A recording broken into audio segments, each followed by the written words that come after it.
interim remedial actions.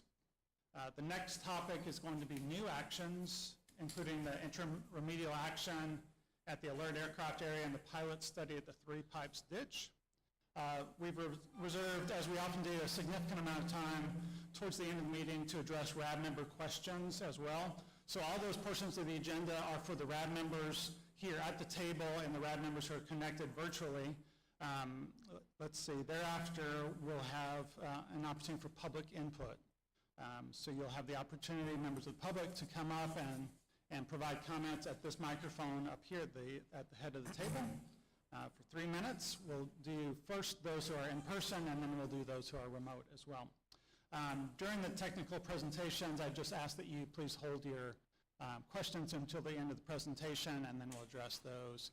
And we'll often address questions from those RAB members who are here in person first, and then I'll turn to those who are connected remotely. Arnie? Yeah. Rex Vaughn just texted us that he's not seeing the current slide, and the audio feed's not working. Okay. Let me just do a quick sound check with Rex Vaughn. Rex, are you able to hear us? And Quintina, let me just turn to you. Are you able to hear me? Yes, it's much better. Okay, thank you. So I'll turn to our Aerostar colleagues to work the issue to get Rex connected. Arnie, please let me know if you get any further updates from him real quick. Okay, and we plan to conclude about 8 o'clock Eastern tonight, as we typically do as well. Let's move to slide 4, the RAB ground rules, and I'll review these. And then RAB members, just let me know if these need adjustment or if you have questions about these. Number 1, respect one another and maintain an atmosphere of open dialogue and exchange of ideas. 2, use our time together efficiently, wisely, and respectfully. 3, speak clearly and succinctly, one person at a time. Avoid interrupting others. And I'll just pause to say that's the Quintina Snowden rule. She's our court reporter, so her job will be much easier if we speak one at a time. Number 4, listen and remain open to differing points of view. 5, maintain a propensity for progress, prepare, discuss, document, and move forward. 6, share information early, openly, and honestly. 7, accurately and objectively relate to others the discussions that occur at board meetings. Any discussion among the RAB members about those ground rules? We can't see them, Jim. Okay. I got picked out. All right. And was that Rex? That's correct. The screen's not updated. All we're seeing is the intro screen. Okay. None of the slides that you've gone through have been showing up. Okay. Thanks, Rex. We've got some AV folks in the back of the room working that right now. Recording in progress. Okay, and if we could move to slide 5, please. Now the audience is working 10. Okay, and Rex, are you able to hear me right now? And just a quick comm check. Here's a big round off. Here we go again. The same issue last meeting. And Not here in the camera. Quintina, let me just check in with you to see if you're able to hear me. And are you there? Please stand by. We're not seeing the video at all.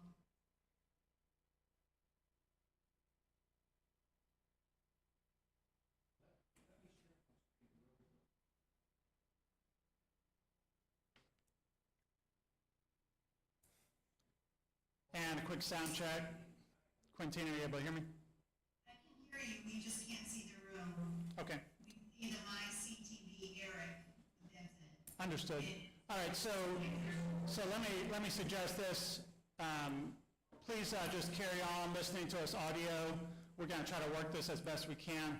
For the RAB members, Stephen Willis sent out a version of the agenda, which you might be able to follow along with. But for right now, let's just press forward. We got some folks working that issue. Let's see. Okay, ironically, we are at the checklist for virtual participation. Okay, so we are having this meeting occur both in person and online. We have a court reporter online to capture a verbatim transcript of the meeting, and we're also recording the meeting. So RAB members who are here in person, if you have a question throughout the evening, please just raise your hands. RAB members who are joining by computer, please let us know if you have a question by raising your hand electronically. I'll call on you to pose your question. Please do mute your microphones when not speaking, just to minimize any background noise. RAB members who are joining by telephone, you can raise your hand by pressing *9, lower it by pressing *9 again. You can mute and unmute yourself with *6. Okay, you saw also on the presentation we had an acronym list just for reference. Let me just run through now and ensure that we have a quorum of RAB members present. Okay, do we have William Gaines? Present. All right, thank you, sir. Arnie Lurich. Here. Do we have Scott Lingo? Okay, and just a quick check to see if we have Scott Lingo connected virtually. I believe Joe Maxwell was not able to make it tonight. Do we have Greg Schultz? Here. And Daniel Stock? Present. Thank you. I believe we have Rex Vaughn on the line. Rex, are you with us? Present. Thank you, Rex. David Wynn? Yes, here. And Kathy Worsterbarth? Here. Thank you. So those are the community RAB members, and I'll now move to the government RAB members. Stephen Willis with the Air Force. Here. Eric Strayer, Osable Township. Here. Denise Bryan, District Health Department 2. And we have representation from District Health Department 2 virtually. Okay, how about Puneet Vij with Michigan Department of Health and Human Services? And do we have any others from MDHHS connected virtually?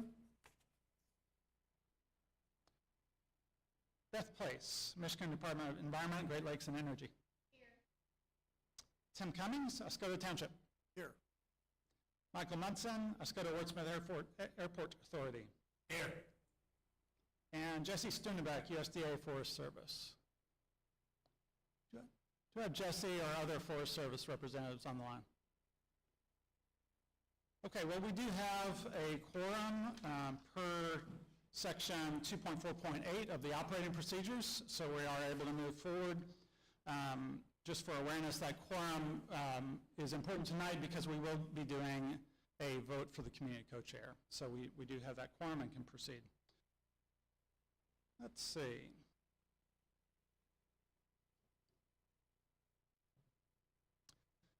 Okay, we also have had a sign-in sheet passed around, so if you have not signed in, please do make sure that you have the opportunity to have that right over here.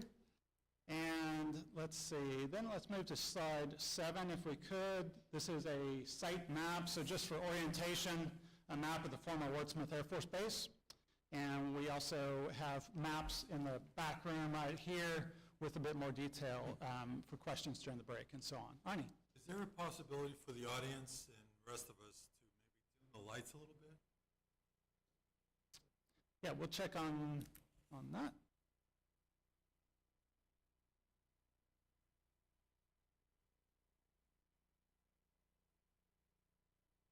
That's not working. No, it's the other way around. The other way around, JD. Okay, Yeah, there you go. thank you. Okay, so let me just do a quick check. Paula, are we good to go in terms of the display? Yeah, everybody online should be able to see the slide. Okay, Rex, can you just let me know if you're able to see this site map? The only thing that's showing is the intro page on somebody's computer in PowerPoint. They're not being advanced and it's not in slideshow mode. So we're seeing, the full menu selections for PowerPoint. We're way behind on the slides. Okay, All right, site map is up. okay. All right, well, that was easy. Let's move, if we could, to the next topic on the agenda, the stakeholder updates around slide 8. And we're now entering the stakeholder updates portion of the agenda. This topic is for the RAB members to provide some brief updates since our last meeting, and we'll have the opportunity for more detailed discussion and presentations during the later portions of the agenda. We'll start with an Air Force update if we could, and so I'll turn to Stephen Willis. Sir. Okay, again, it's good to see everyone here tonight. Since the last RAB meeting, the Air Force did host a tour of the IRAs we've constructed here at Wurtsmith. And we also did have a technical workshop that was on the 26th and 27th of October. Excuse me We one had a great- second. And next slide, please. We did have a great turnout for that event. We are seeking input from RAB members in the community on additional workshops in the future. Some more to come on that. Next, we've got an action item for the RAB regarding 4 IRA areas that the RAB has identified for evaluation by the Air Force.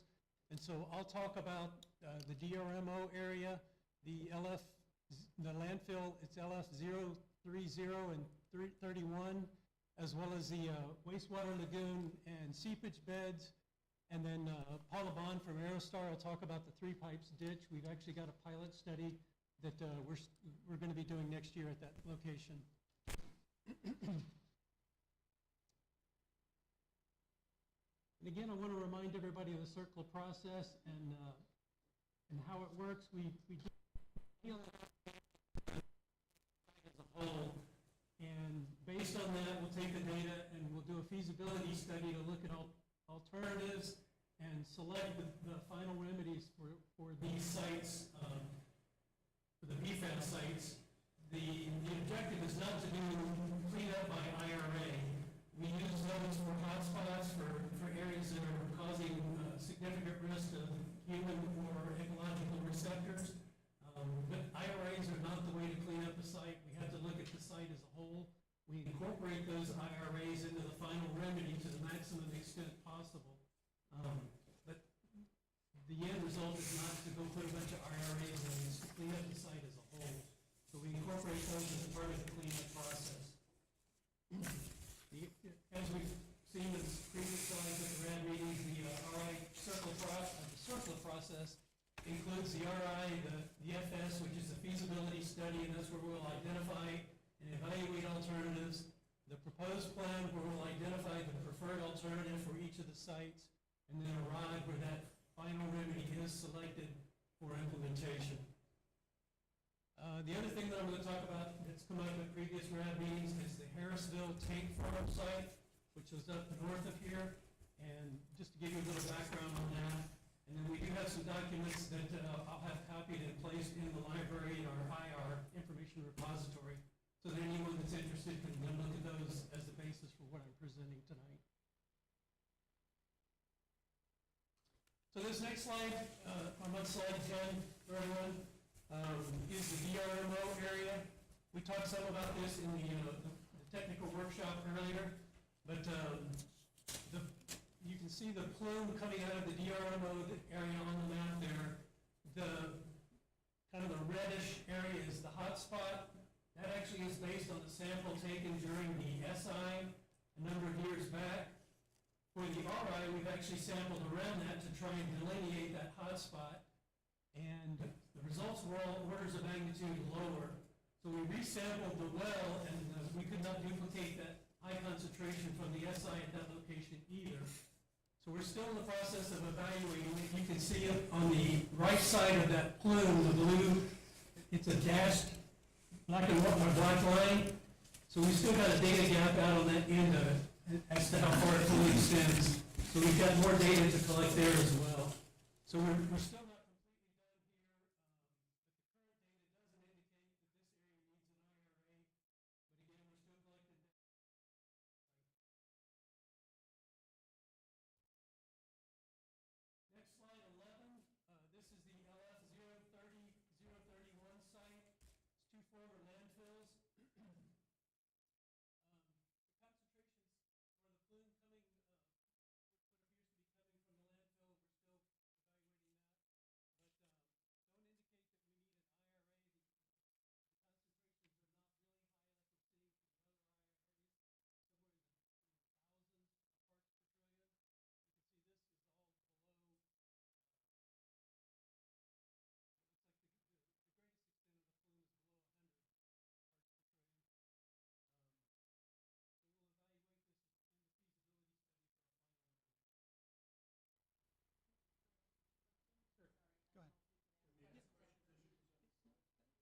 Yeah, go ahead, Kathy, please. Okay, actually, in the last two slides, you had said that the current data does not warrant the IRA, and so I'm wondering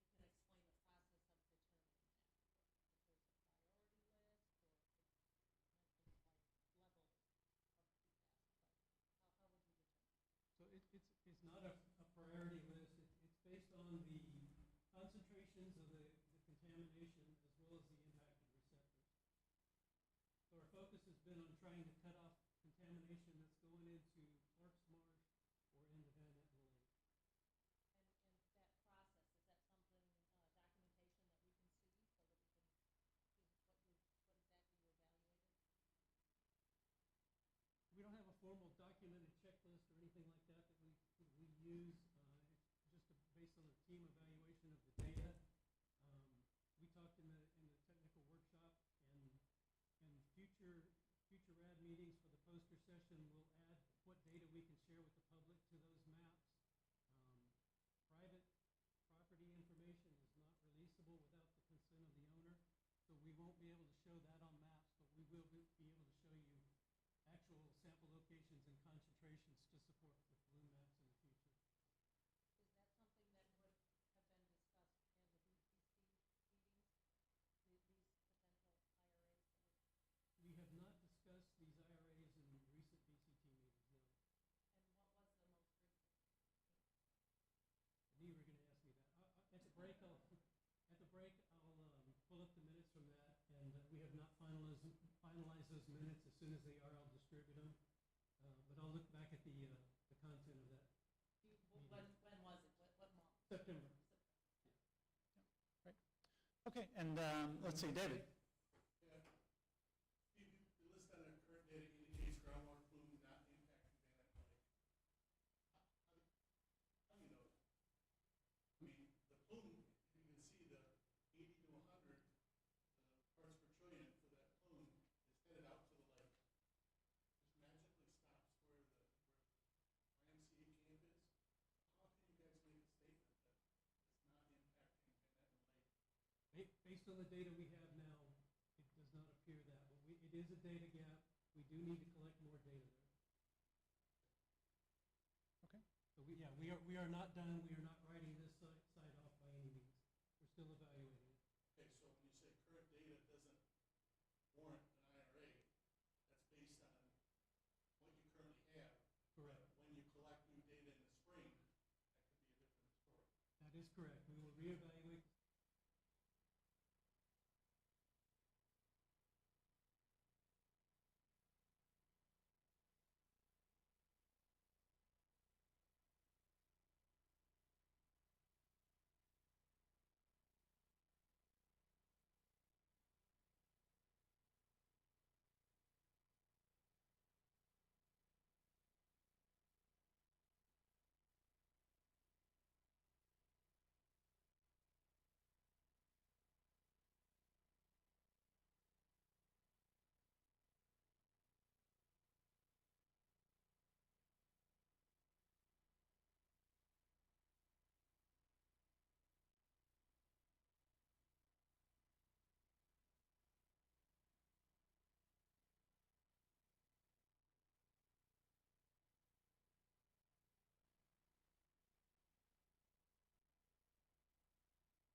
so is not in any case a deterrent to people actually doing something harmful to themselves.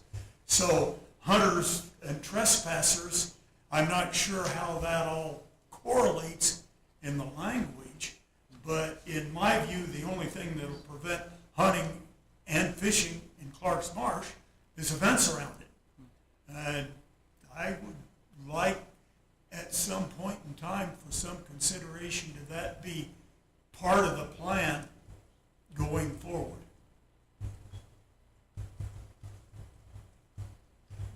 Okay, thank you, Bill. Let's turn to Arnie Rich.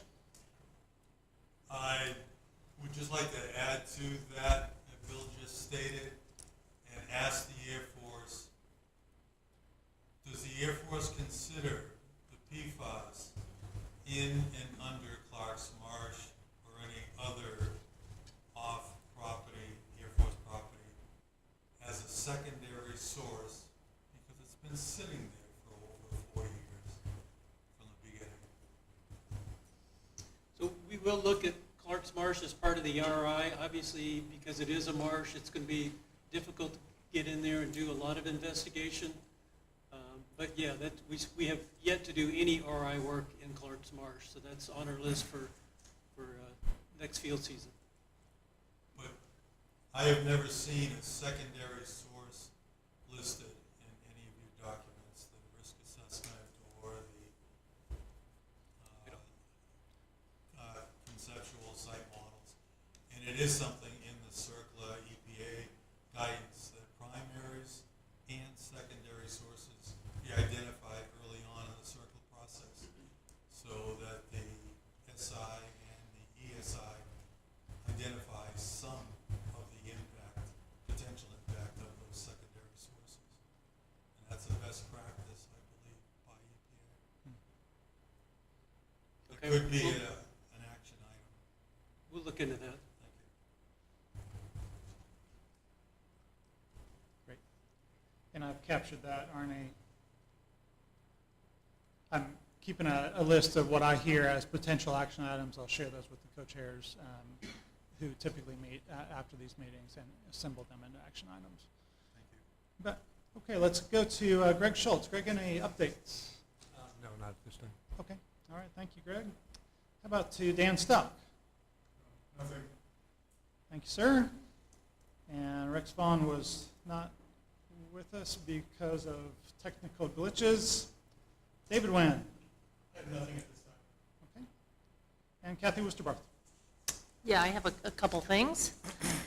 The NOW group continues to meet with their technical experts with Eagle on a quarterly basis to discuss progress with the issues here. We also had an election last week, right? We all did. And our area, just for those Air Force or personnel that are not from our area, we have had a change up of our U.S. Congressman. The state of Michigan was redistricted. So we do have a new congressman. Congressman Kildee will no longer be our congressman. And then we also have a new state senator and a state house rep. So you might be seeing some different names in terms of if there's any involvement with them. So just Okay, want. I'll need to get their information so that we can add them to the RAB distribution. Oh, yes, very good. And we have met with the new U.S. Congressman, Jack Bergman, last year, just to give him an sort of a introduction to the issues and sort of where we stand on those. In terms of the work that you're doing with the township, I mentioned that the F&V had presented a report of the PFAS summary of the wastewater treatment plant and the lines, and I've asked that issue be placed on the township agenda for their twice a month meeting so that the community members and the board can keep up on those and share information. And also just as a reminder maybe, or as an update, the slip lining of the storm sewers agreement is moving forward, I understand. And just maybe as a reminder to community members that might be listening, it was the expectation from what I understand that all of the storm sewers that were impacted on the former base were going to be slip lined, but only, I think, a portion of them were. So I just wanted to make sure that that was clear to the people that were interested in that. Thanks, Kathy. That's it. Thank you. All right. Well, continuing on with our stakeholder updates, let's move to the government RAB members, the remaining government RAB members. Let's turn to Beth Place with Michigan Department of Environment, Great Lakes, and Energy. Beth. Sure, thank you. Beth Place with EGLE. And so for our updates, I wanted the RAB to be aware that we did receive a response, a comprehensive response from Air Force last Thursday, November 10th, on the unresolved RI comments for the PFAS remedial investigation. So currently EGLE is reviewing those responses and determining our next steps. I also think this will be something that we'll talk about in our December meeting as we look at data gaps, data gaps, and potentially next steps with the remedial investigation. I also wanted the RAB to know that some of this data that has been presented here and discussed, and so some of the conclusions that are being made on the interim remedial actions, EGLE hasn't had the opportunity yet to go through the last field season of data. So we did receive a spreadsheet of a portion of the remedial investigation data, but really the next opportunity that we'll have to do that is in December when we meet, and whatever we receive before that meeting. So we're not necessarily concurring with Air Force's take on this right now, but we're also not concurring. We're holding, until we review the data. I did want to remind the RAB that EGLE did in the past, when Mike Neller, our RRD's division director, came on board, we did write a letter recommending some interim remedial actions at Wurtsmith. One of those was associated with the former wastewater treatment plant, and after we do review the data from this last field season, EGLE will potentially be making another recommendation on interim remedial actions from our perspective. But again, we have to wait and review that data. The other update I had was on the Harrisville tank farm, just that compliance communication was sent to the property owner, and I will share that letter with the RAB. Thank you. Thank you, Beth. Mike Munson, let's go to Wurtsmith Airport Authority. Thank you. This is Mike Munson. The Airport Authority is looking at all of its business opportunities, and moving ahead, you could say that we are cruising along at high business altitude. That's it. All right, well, thank you. Let's cruise on to Tim Cummings with Oscoda. Go ahead. Taking flight. So, to follow up on one of the points that Kathy Wisterbarth previously mentioned at the Oscoda Township Board meeting on November 14th, this past Monday, we did vote to authorize Rick Freeman, our township engineer, to work with Rowe Engineering to pursue the RFP for the slip lining. The question of how much slip lining will occur in that section of Mission and 8th Street on the old base is part of the RFP itself, so we don't have a distance known here at this point.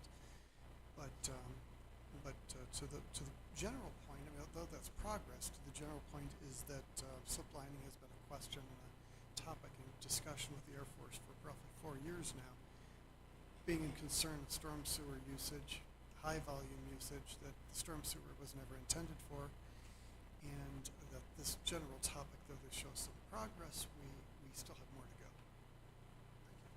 Great, thank you. Mr. Strayer, did you have any updates? I had a question. Oh, go ahead. Yeah, please.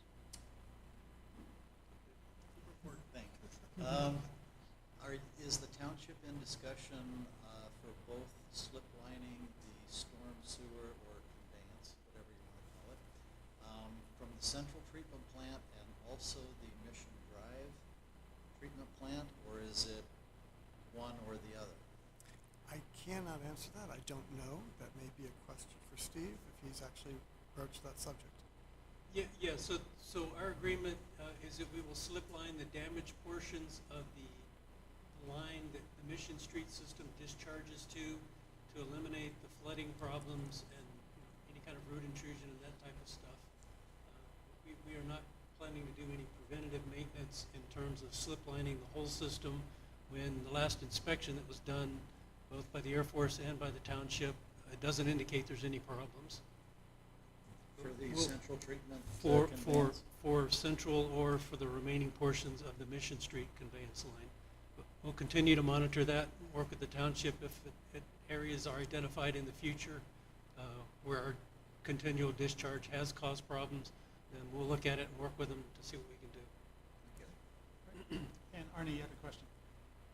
Question for Eagle and Steve, the Air Force, this is Arnie LaRich. Has there been in recent years, and is there planned to be any sampling of the outlets of those two storm sewer piping? Because there used to be sampling about 5 years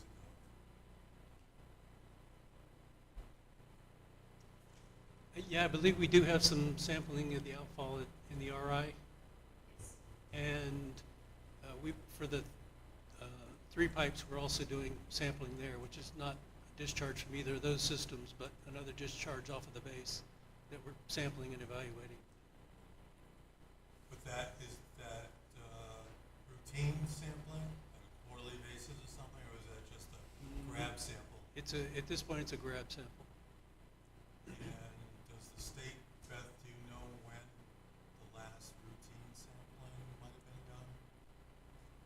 I'd really have to look up when we completed the last sampling of 3 pipes. I do not believe we do that on a routine basis. Is that what you're asking? Kathy, you want to say something? Is it the Van Etten Creek effluent also, right? That's Well, it's both, Oh, it's both. Okay. yeah. So the outfalls that are routinely sampled are the ones that have the discharges from the systems operating at Wurtsmith. But as far as the other outfalls, I'm not sure if they're routinely sampled. I can check in with our Water Resources Department and get back to you on if they are sampled routinely, but I do not believe 3 pipes. Oh, okay. Because one thing that can happen, because the township, I don't believe, has a industrial discharge permit requirement by companies on the base. So there's always a chance, plus flooding that then gets to the level of storm sewers or illegal connections and stuff like that. So that sampling at the outlet of the treatment plants may not be the whole picture for PFAS. So I want to make sure that I understand. So basically you want to know when those outfalls were last sampled and then if there is a routine plan in place to sample them. Or will there be? Okay.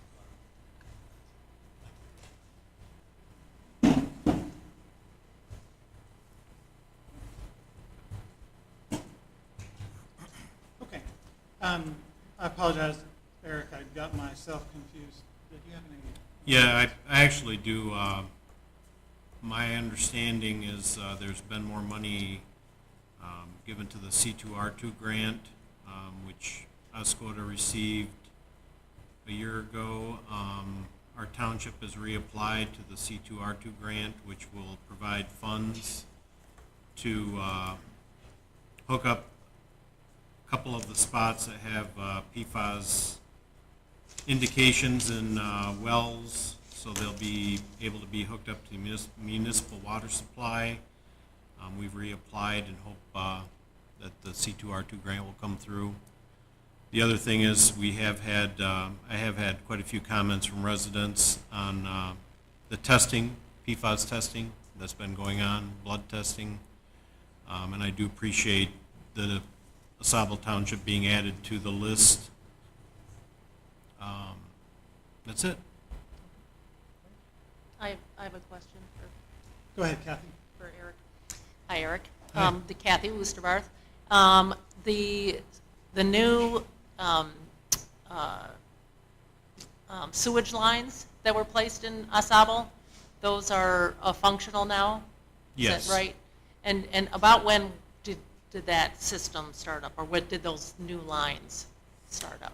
It started up in phases. The first phase was, which was a section from Johnson Road north, started actually last December, at the end of last December. The other phases, I believe, started up about the same time, which I believe was the end of September. Okay. And the reason that I ask is that increased volume going into the wastewater treatment plant that is on the former base is impacting, as Mark explained to us in his presentations to all of us, that it's impacting that plume that's near the wastewater treatment plant. So I just wanted to make sure that that was on the record of when those started. So thanks. Oh, you're welcome. Okay, if we could, let's move to that next slide. So we're in the RAB business portion of the agenda. We want to start off, and if we could move to that next slide too, with action items. So just for awareness, the co-chairs have a standard practice by which they meet approximately every 2 weeks, or approximately 2 weeks after each RAB meeting. So the co-chairs met following our last RAB meeting, reviewed action items. I sent out the latest copy of the action item tracker to all the RAB members prior to the meeting tonight. There were 3 action items that were closed since our last RAB meeting, and 4 action items were established as a result of our discussions during the last RAB meeting. We have a total of 12 action items that are either open or ongoing at the moment, and the plan is for the co-chairs to meet again following this meeting. I think December 12th is what we put on the calendar, to review action items and just any other topics of discussion as well. So that's a brief update there. Let me roll into the community co-chair. Tim, I'm sorry, I have questions about the action items. Yes, please, go ahead. If I Yeah. could. Okay. The action items are not included in the RAB packet, right? You know, the presentation, but they really are the items that are of concern for the RAB members. You know, we submit these, like, you know, as an example, someone said if we'd like to have that be an action item, and that's what gets added to this list that Tim is referring to. I would like to see maybe those items somehow be highlighted in a way. I mean, this, I understand you're saying there's 3 closed items and that sort of thing, but as a reminder for us who put things on the list or suggested things for the list, if we could just reflect a little bit during the RAB meeting on what those items are. Okay. And I'm ready to do that right now for the 3 closed items. If I could mention that the chart that's going to be on this in the next few slides, what kind of chart is that called? A Gantt chart. It's very helpful. So that was an item that Mark had requested, and so that item is closed. The technical meeting that we requested was an action item, and that's another one that was closed. And then the question about the ability of the Air Force to give us a budget for these projects, those items were closed because they're available somewhere. So those were the 3 items that were closed. I would request that the comments and resolutions in the action item spreadsheet, Right. if that could get expanded. Right now, there's very minimal information in there. If we could add some more information in that, so it was a little more descriptive, that would be great. Let's see, did I have another one? Oh, yes. There were 2 action items, 92 and 98. Those were ones that I submitted. But I'd like to clarify that the one that was submitted, number 98, for May 18th, it says respond to the letter that now need our water sent to the Air Force in November. That's actually a repeat of item 92. So it's the now report that I'm asking for a response on. So you can eliminate 98. Okay. Okay, well, thank you. Right. Yeah. Yes, thank you. I appreciate that, Kathy. Let's also talk the community co-chair election. So this is one that we've discussed before. Just a few notes. So Mark Henry's term as community RAB member is ongoing until the 11th of September of 2023, but his term as community co-chair has expired. The community co-chair term is a one-year term. Operating Procedures Section 2.3.1 says the RAB community co-chair shall be selected by a majority vote of community members. The board community co-chair shall serve a 12-month term. The community co-chair may serve 2 or more terms if approved by the board community members. So I contacted all the community RAB members on the 13th of September to see if they were interested in running for that open position. Only Mark expressed interest in doing that, so thank you, Mark, for your willingness to serve. Let me just check in right now with those community RAB members who are here present tonight.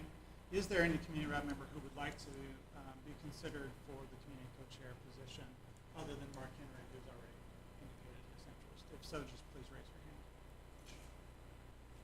Okay, seeing no hands raised, then we'll now do the simplest of simple votes.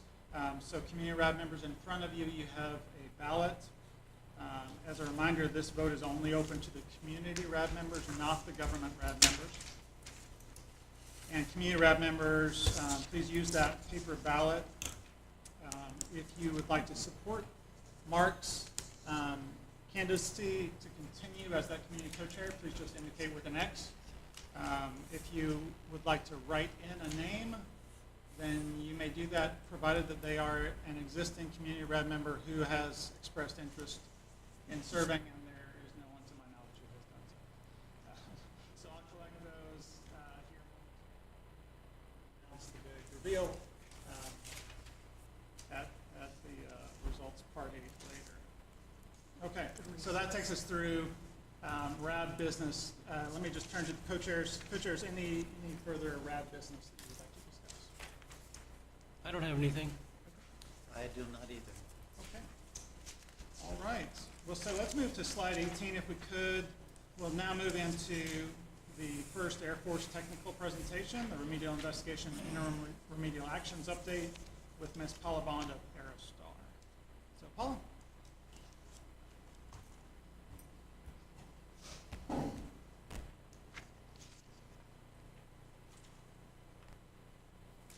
Thanks, Tim. Can you guys hear me? Is this Not on? really. Not on. Microphone's on. Try again. Is it on now? Oh, okay, sorry. All right, Steve, do you want to work there? Okay, if you want to go to the next slide. So this is a slide that we added to the presentation a couple of RABs ago, just to kind of give everybody an update on what the CERCLA process is. And Steve went over this already a little bit, so I'm not going to spend a lot of time on this.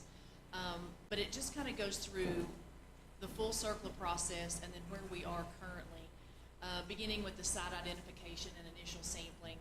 That's already been completed in the PASI, and now we are in the remedial investigation or the detailed study phase of the project, and the RI began in July 2021. Once the RI is complete, we'll move into the feasibility study, which evaluates alternatives based on recommendations made in the remedial investigation, and then we will move through to the proposed plan and record of decision, which are the decision documents for the remedies that are evaluated in the feasibility study, and then we'll move on through site cleanup, and then the site cleanup progress evaluations with the remedial actions and the long-term monitoring. And we've kind of already been through this process a couple of times now with the IRAs in an expedited fashion, but we still had to go through the broad, remedial design, remedial action operation, and now we're in the monitoring phase of those IRAs. So we've already done that a couple of times, but just to kind of refresh everybody's memory. Next slide, please. Before you Sorry. move beyond that, quick question. Can either Paula or Steve indicate where in this process there's official public comment, review, and comment? That's part A. And number two, future slides, if you put an asterisk with that sub-comment in there, for all of the whole circle process. I think the public would benefit greatly to know when that is in the process. Sure. Under CERCLA, the primary community involvement comes under the proposed plan, and the public meetings that we usually have for the proposed plan, there's a 30-day comment on that. That is the formal community involvement process in CERCLA. We don't typically do that with any of the other processes as we go through. And then the comments that are received on the proposed plan are responded to in the record of decision. So that's where your comments get responded to in that part of the phase. But that's the under CERCLA, those are the primary community involvement. Of course, the RABs are also a part of that whole process too for community involvement, but with documents themselves, that's the primary is the proposed plan. And let's turn to Stephen Willis. Were you going to make a comment? No. Sorry about that. Mark, go ahead. The long-term monitoring of the IRAs, where is there a document that I can find that describes the frequency of your sampling, indicates where the sampling points are, et cetera, et cetera? So there is for the long-term monitoring of the IRAs, the preliminary O&M monitoring is in the remedial action work plans, which are on the AR. So those have, now that we've got the treatment systems in, we've sampled the extraction wells, we've installed our performance monitoring wells. So those will then be added into, there's an O&M plan that we're working on right now that's under Air Force review. So that additional information will be in the O&M plan. But you can look at the remedial action work plans. Okay, thank you. Yeah, yeah, Dave. You mentioned just a few minutes ago that once you get to the concept phase, then the community approval process no longer exists. In our technical review meeting that we had on October 26th and 27th, we stated, I believe by you, Steve, is that when the addendum comes out for the RI for the east side of the lake, public is going to be able to make public comment to that. Is that true or not true? Yes, that is true. For the RI work plans, that we will provide those for concurrent review when they go to Eagle. So we will, the public will get review and input for the RI. Right, yeah. Okay, and just circling back to Arne's point, I think, Arne, one of the points you were making was that in documents displaying the CERCLA process, it would be helpful to indicate those opportunities for public comment and involvement, correct? Right. Okay, so, And the only other question I would add to that is the 5-year plans, that's just you publish it and there's no public opportunity for comment. Correct. No, let me back up. On 5-year reviews, there is an announcement that's placed in the paper, so the public is offered the opportunity to go to the AR and look at information for the 5-year reviews, and then once that 5-year review is closed out, there's another notice that's placed. There can be, if there is needed, a public meeting for that, for 5-year reviews. But I don't have that listed on here. That's part of the long-term management. I didn't add 5-year reviews on here, but there are some community involvement things associated with the 5-year review. and just for awareness also, I mentioned that the co-chairs get together after the RAB meetings. I pulled together a summary of that meeting. Stephen sent the summary of the recent meeting out. And so one of the topics that's been discussed is the idea of coming up with a meeting standards document. And something like that suggestion would I think, tie in very, very nicely with the meeting standards, kind of how we run these RAB meetings. So I've taken a note to suggest incorporation of that. Let's go ahead and turn to Paula, and if you have crucial questions related to a specific slide, we can pause and address those. If you have something more overarching, let's get through this presentation and we can take questions. Yeah. Next slide. So this is the PFAS RI progress, and we've had this slide in here since we started the RI. And this just kind of gives everybody an update on where we are in the RI process. And the blue is complete and gray is ongoing, so you can see the field data collection is gray, so that is ongoing. We're not complete with that portion yet. So that's kind of where we are with the RI. Next slide. And this slide is the same concept, but for the two IRAs that we were working on. So as you can see, all of these are blue and complete. So both IRAs at FTO2 at Clark's Marsh and at Bennett and Lake at Ken Ratliff Memorial Park, both of those are now complete. Both of those systems are up and running. Next slide, please. So just a quick update on the RI. No new RI data has been collected since the last RAB meeting, so we don't have any new additional data to present or talk about. The data that we had collected was put together in a presentation, and that was presented to the public in a technical workshop on October the 22nd. We're going to continue the field investigation for the RI this spring, and it'll include areas to the east of Bennett and Lake for PFAS impacts that may be attributable to the former Wurtsmith Air Force base. We are going to do an SPP or systematic progress planning meeting with Eagle in December to go over all the data that we've collected in the RI, present that to them, discuss our next steps and path forward based on the data that we have collected. One thing to note is the data that we have collected so far to date has not materially changed the CSM, and this information, like I said, was presented in the technical workshop a couple of weeks ago. So it really kind of affirmed the CSM that we had before. Nothing really significantly has changed anything there. And then just to add, the risk assessment begins when the RI data collection is complete. I know there have been a couple of questions on the risk assessment, but we have to collect all the data in the RI before that process actually takes place. Go ahead, Ed. All you put under data collected to date, not material change CSM. Right. When the initial CSM was initially put together, it was all based on input data from the state. And we were told that there was not enough RI data. So now that you guys have the RI data, that should have changed the CSM. Right? So how can it not materially Not change? necessarily. So when we developed the initial CSM that was presented in the work plan, so that was based on Eagle data, that was based on data that the Air Force collected during the SI and the ESI. So our assumptions that we had made for that CSM, the data that we have collected so far really just backs up those assumptions. We're not saying there's not still data gaps left and we have to fill those, but we haven't found anything that materially changes the CSM, that the groundwater plume is moving to the left when we thought it was moving to the right, or it's going in a different direction. There's fade and transport components that are different than what we had assumed when we did the initial CSM. So there's different, the plume is bigger, we know that, but that's not really a material change to the CSM. So we're still tracking that out, but the subsurface information that we had, the data that we've collected supports the CSM.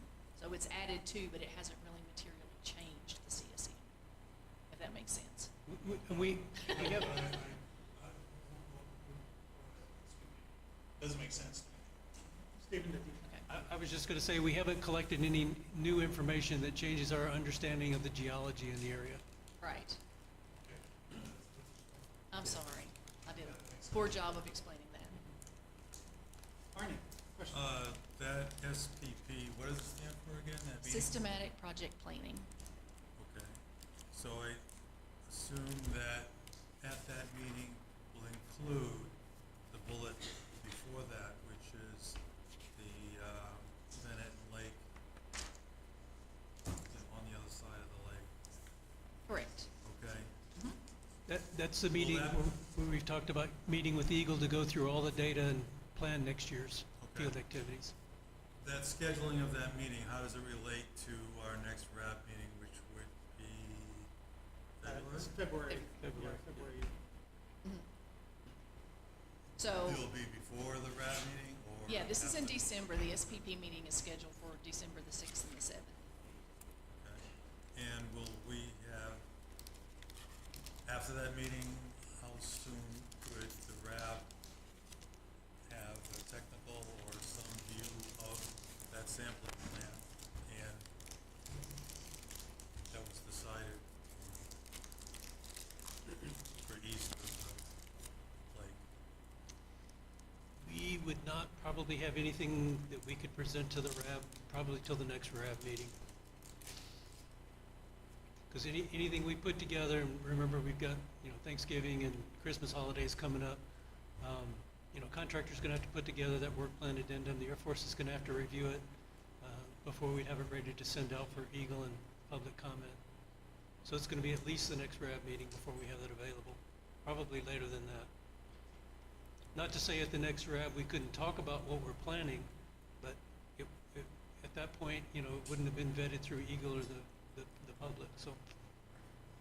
And do you have any, I hate to be on a negative slant on this question, but do you have any major contract changes or negotiations potential in this period of going to the end of the RI? No, and that's actually, I was talking with some people before the meeting. I think maybe there was a misconception on the roles of the team for Wurtsmith moving forward. This is the last meeting that Aerostar is hosting under their contract, but Aerostar is not going away. They've still got to finish the RI. So they will continue to support RAB meetings, but they won't be the host. They'll just be providing updates on the work that they're doing. Our contractor, WSP, is teamed with LATA and CTI. They're under our BECOS contract doing all the O&M work for all the treatment systems at Wurtsmith. And their contract is going to pick up responsibility for hosting the RAB meetings beginning in February. So you'll see a new team hosting meetings going forward. And their contract runs for another, I believe it's almost 8 years. So they'll be around for quite a while. We have our two local on-site Cherokee Nation contract support personnel, Andrea and Ryan, who I'm sure most of you have seen in the local area for years. They've worked for legacy contractors in various phases of work out here, but they now are under a direct support contract to AFCAC. So they are the Air Force's eyes and ears on the ground here. So I know the F&V report was provided to Ryan with the hope that he would share it with the Air Force. Yes, they work for the Air Force. They are our extension here on the ground. So we're in daily communication with them on stuff. So they're a conduit to us. If you've got information, if there's something out on the site, we work fairly frequently with the airport and their redevelopment activities. If there's a concern in the local area and you need somebody to look at it, you can reach out to Ryan and Andrea and have them come out and look at it, take pictures, talk with us, and we can work through, what activities we can take to address the concern. So there is not going to be a change in the team supporting Wurtsmith. Okay, but that new contractor, WSP and OTI, something or other. And they're Does actually. that include the facilitator piece Yes. of it? Yes. So that will continue, or that is a new contract coming after the RAB meeting? It's a new contract, but it's not going to change the team. WSP is already contracted with Galen Driscoll to retain Tim as our facilitator, so there won't be a change there. Thank you. No New Year's Eve surprises then? Nope. Okay. And WSP has actually been doing work at Wurtsmith for about almost a year and a half now. They briefed on the BECOS contract when it started. They've done at least one update since then. So, they're not a new team member by any means. Thank you. Thanks, Arnie. Back to Paula. Next slide, please. So I'll give you a quick update on the IRAs. First, we'll start with FTO2 at Clark's Marsh. As I briefed at the last RAB, this treatment system was started up in August, and it's been running since that time. We did do a tour of the treatment system when we did the technical workshop. This was done on October the 26th. The treatment system is currently treating around 387 gallons per minute, or around 550,000 gallons per day. Just some information there and just some pictures, but we've already briefed this. So. Next slide, please. What's new since the last RAB is we have gotten the Van Etten Lake at Ken Ratliff Memorial Park IRA up and running. That started in October. It's been running continuously since then. That treatment system combined is treating around 590 gallons per minute, or around 700,000 gallons per day. So that is also some great news. So that system, that new site is up and running. And this was also included in the tour that we did on the 26th. So some new information. Steve has mentioned this a little bit, and I think he mentioned it in the last RAB too. There is a new IRA that's going to be undertaken and a pilot study. And we just have kind of a figure here just to kind of orient everybody. I know it's hard to see on the slide that's in your packet. The new IRA will be taking place up at the alert aircraft area to the northeast where that plume is there. And then the pilot study will be taking place down in Three Pipes Ditch down to the southwest there. Next slide, please. So the purpose of the new IRA is similar to the IRAs that we've already done, is to hydraulically control the highest concentrations of PFAS migrating toward Van Etten Lake. And we're going to be using, again, pump and treat granular activated carbon, similar to the IRAs that we've already done out there. The initial treatment train capacity will be up to 500 gallons per minute, and it will allow for future expansion. This new IRA will be very similar to the existing central treatment system. When that system was built with the larger building, it had room for expansion on the other side, and that's what we're now pumping water from the Van Etten Lake, Ken Ratliff Memorial Park area. So that has been put into the new CTS. So this will be almost an identical system to what is already out there at CTS. It will just be up toward the alert aircraft area. The plan is to treat the water, like I said, with GAC, and then that'll be returned to the aquifer via infiltration. And that, again, is pending discussions with Eagle, similar to what we're doing over at TO2. Yes? So the infiltration trenches will be downstream from the intake, just like FTO2, correct? Yeah, that is the current plan. I do want to caveat this, that these plans are still, they haven't been final design yet, so they are still in the conceptual phase, but that is the plan currently, but that could change, so still conceptual. Has there been any And look at? that last question from Arnie LaRidge, community RAB Okay. member. Go ahead, Arnie. Has there ever been a discussion about a potential for a high concentration plume to put the infiltration upstream from the intake, so you've got a recycling? Absolutely, yeah. We have looked at that to try to do, I mean, we've looked at it both ways. And we have done a lot of groundwater modeling runs to look at different ways of doing that, and then at the alert aircraft area. So like I said, we're still in the planning phase for this IRA, so I don't want to go into a whole lot of detail because it's just nothing has been finalized yet, but we have looked at that to do a recirculation, absolutely, yeah. And if you've looked at other bases, if you could just share that with us, that'd be great. Okay. Thank you. Yes, Mark? Steve, could you please put up the map that shows the Pierce's? It looks like this plume has moved off base over here.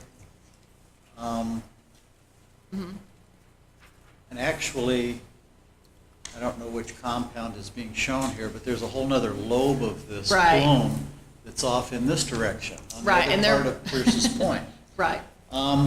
Are you going to install the extraction system on the base and let whatever is beyond the capture of that vent into the lake? Or are you going to be working near the lake and capture as much as you can and prevent it from going into the lake? So the plan currently for this IRA is to install the extraction wells on the airport property. And the reason for that is, once you go across, this is all private property on the other side, which presents challenges for installing extraction wells, piping, and all of that across the way. So we are going to plan to stay on airport property for the extraction wells. but get as close to as we can F41 over there by the fence. So that is the plan to do that, but we really think it logistically, it's gonna be a lot simpler to stay on base than try to do that off base, yeah. Are you going to try to capture both plumes or just that one? Just this one, and that's why this is drawn this way, this is the area that we'll be looking at. Thank you. Thank you, Mark. All right. Paul? Next slide, okay. So quickly, a brief on the pilot study at Three Pipes Ditch. Again, this is in the same phase as the IRA. This is still conceptual. The plans have not been finalized for this yet. But the purpose will be to evaluate the effectiveness of an organoclay material to absorb PFAS in surface water and groundwater. And then, so we are looking at the effectiveness of that. So with the pilot study, we're not actually treating, we're not cleaning up, we are evaluating that technology for its effectiveness. So does it work? Can we use it at other places if it does? Maybe it doesn't work. So the answer coming out of a pilot study can be, yeah, this didn't work. We hope that's not the case, but the goal, the purpose of this, I want to make really clear, is we're not treating or cleaning up, we are evaluating that technology for future applications on site. But we're looking at organoclays, and we're looking at sorbent mats to evaluate PFAS removal in groundwater, and that is where groundwater is coming up into the ditch. So mats will be laid in the base of the ditch, and as the groundwater comes up, it will go through that and absorb those clays. And then we're also looking at a flow-through barrier for the surface water to flow through in the ditch. So that'll capture the surface water. So again, just looking at the application, do those applications, are they effective, and is the material effective at removing PFAS? Yes? Martin? Can you please show the base map again?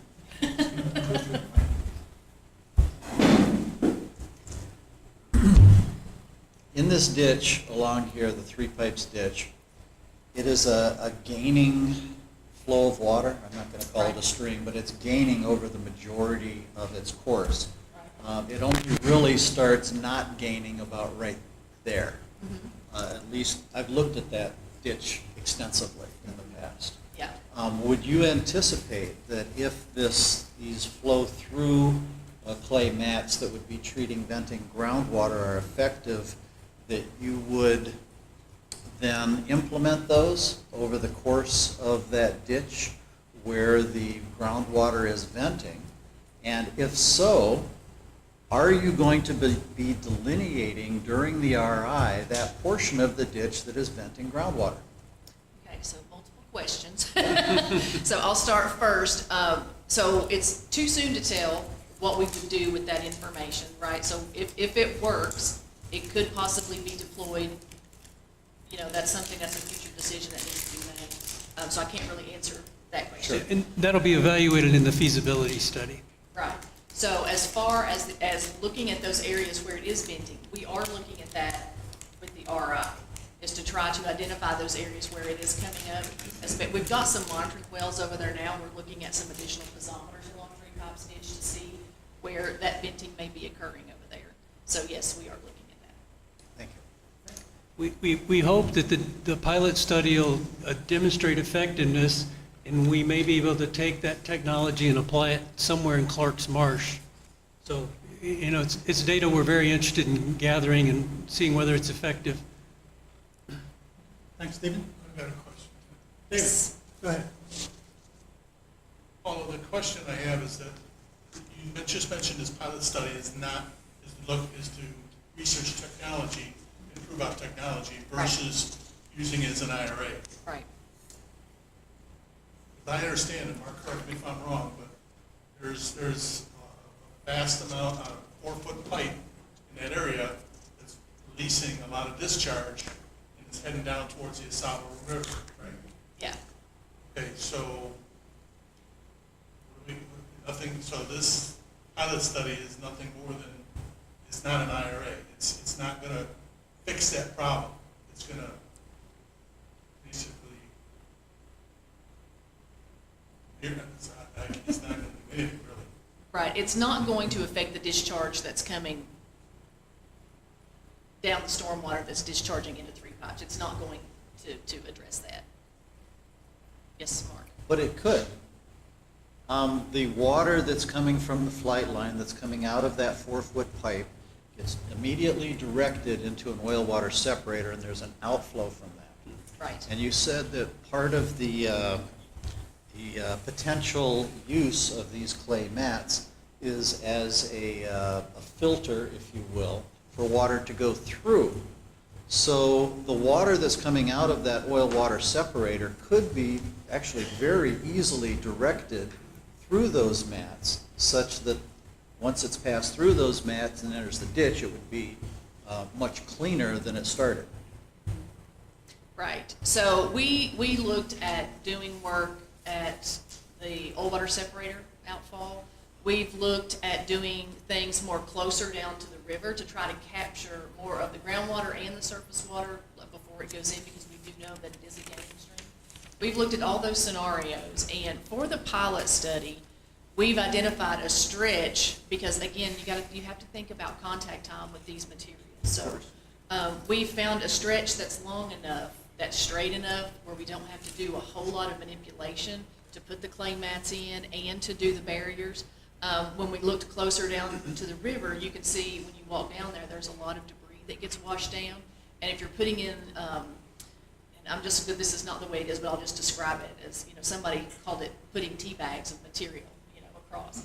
But when all the debris and everything comes down, those can get clogged. They can back up the ditch. We can alter the flow. It just makes it very difficult to maintain and get your flow through and keep the water from going around.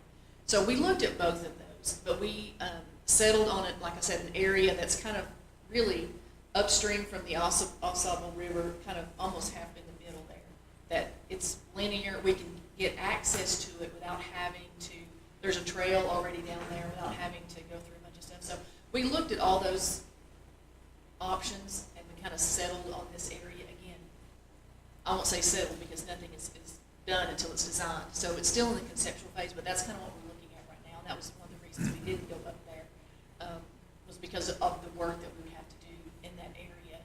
And then the length that we'd have to come down to get the contact time that we needed with that. So, but we're still looking at that. Let's go to David Wayne real quick, then to Tim Cummings. Go ahead. So this isn't gonna do anything to eliminate or restrict any discharge going down out of the 3-pipe ditch into the Saddle River, right?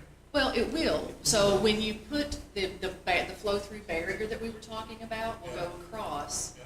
So where that is in the ditch there, anything that's upstream of that will come down through that flow-through barrier. Anything that's downstream of that, it will not. So it will treat, even though that's not the goal, is to treat that discharge, it will, just by evaluating the technology, treat what's coming down through there. So let me just go to Tim Cummings real quick, and then to Mark. Go ahead, Tim Cummings.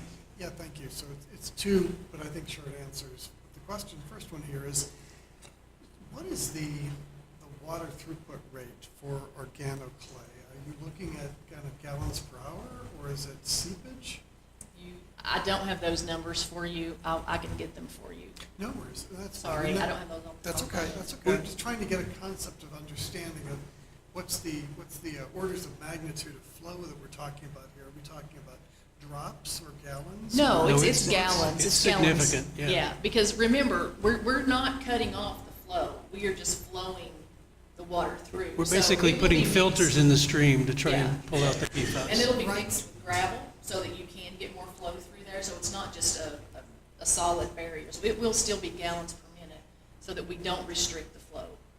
Well, thank you. Kind of Because the goes. reason for my question was that you were saying that you were concerned about the potential of restricting the flow and causing the water to reroute, at which point then I became concerned about what's the flow rate of this solution. So that's why I'm asking that Yeah. question.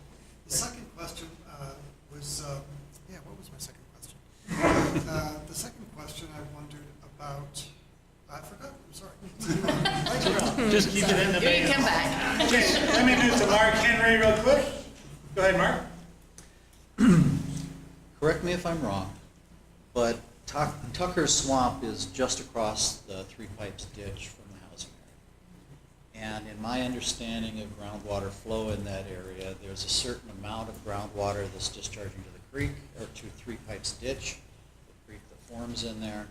And there's also a certain amount that underflows that ditch and actually goes through the swamp on its way to the Asaba River.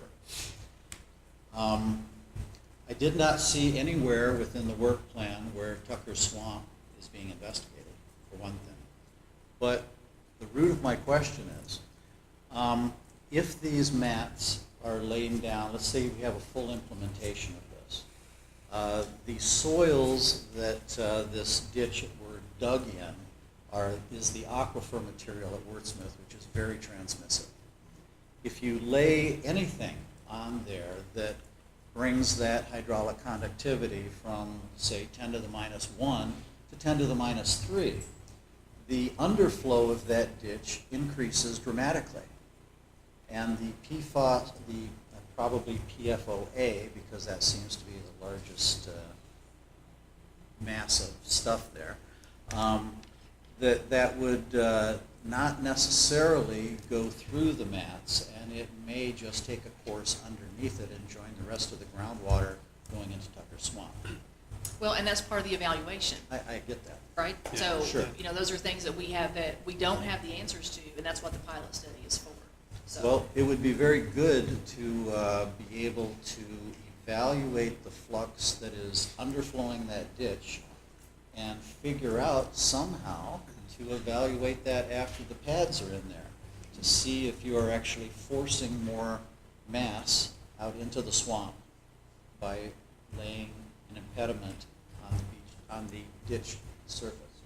yeah, so as part of the pilot study, I know we have some work to do down there before we get this in. I know we're gonna install some piezometers on both sides, and we're gonna install some flow meters, we're installing some other equipment down there. So, again, all of that's part of the pilot study to get the Okay. answers that we need, so, but good information, thank you. And while I'm trying to type pesometer, we'll turn to Tim Cummings. Yes, you remembered his second question. And so, Mike, it was to find out, what do we know about the removal of the organic clay when it becomes, I don't know, saturated with whatever you're filtering, and therefore, I would imagine its absorption or its throughput would be reduced. So how do you get it out? So it's woven with it has a geotextile fabric on the top and the bottom, so they'll just be taken out. And then the bags or the flow-through barrier, the same thing. They're within a geotextile fabric, so they will just be removed. I see. So it's relatively easy. You're not disturbing a lot of the ground or. Yeah, well, again, that's why we selected the location that we did, so we can easily get in there to do it. I mean, we expect that, there could be a major storm event that, manipulates the area, and we have to come in and do some repositioning again, access there. So we do expect it to be fairly simple to go in and remove them and replace them if we need to and take them out for disposal. Thank you. And just to elaborate on your earlier question, this is Steve Willis on flow rates. We did do some real simplified data collection on flow coming out of the out of the oil water separator that Mark mentioned up at the head of the stream, and then also at the end, right before it goes into the ensemble, and use the flow information as part of the basis for the design in terms of flow rates that need to go through those barriers. Because that determines how much material we put into it's almost like a sock across the stream with this material, the sorbent material, and then gravel. The gravel's there primarily to keep it from floating away. But we needed to know what the flow rates would be and how much of that sorbent material we need to put, and also control the dwell time, because that's critical to getting the PFAS to absorb to this material. It's the same when we use GAC in the treatment systems. It's got to be in contact with it for long enough to absorb to it. Otherwise, it just passes right through if we don't have enough material and enough dwell time. Thank you, Steve. All right, Next slide, please.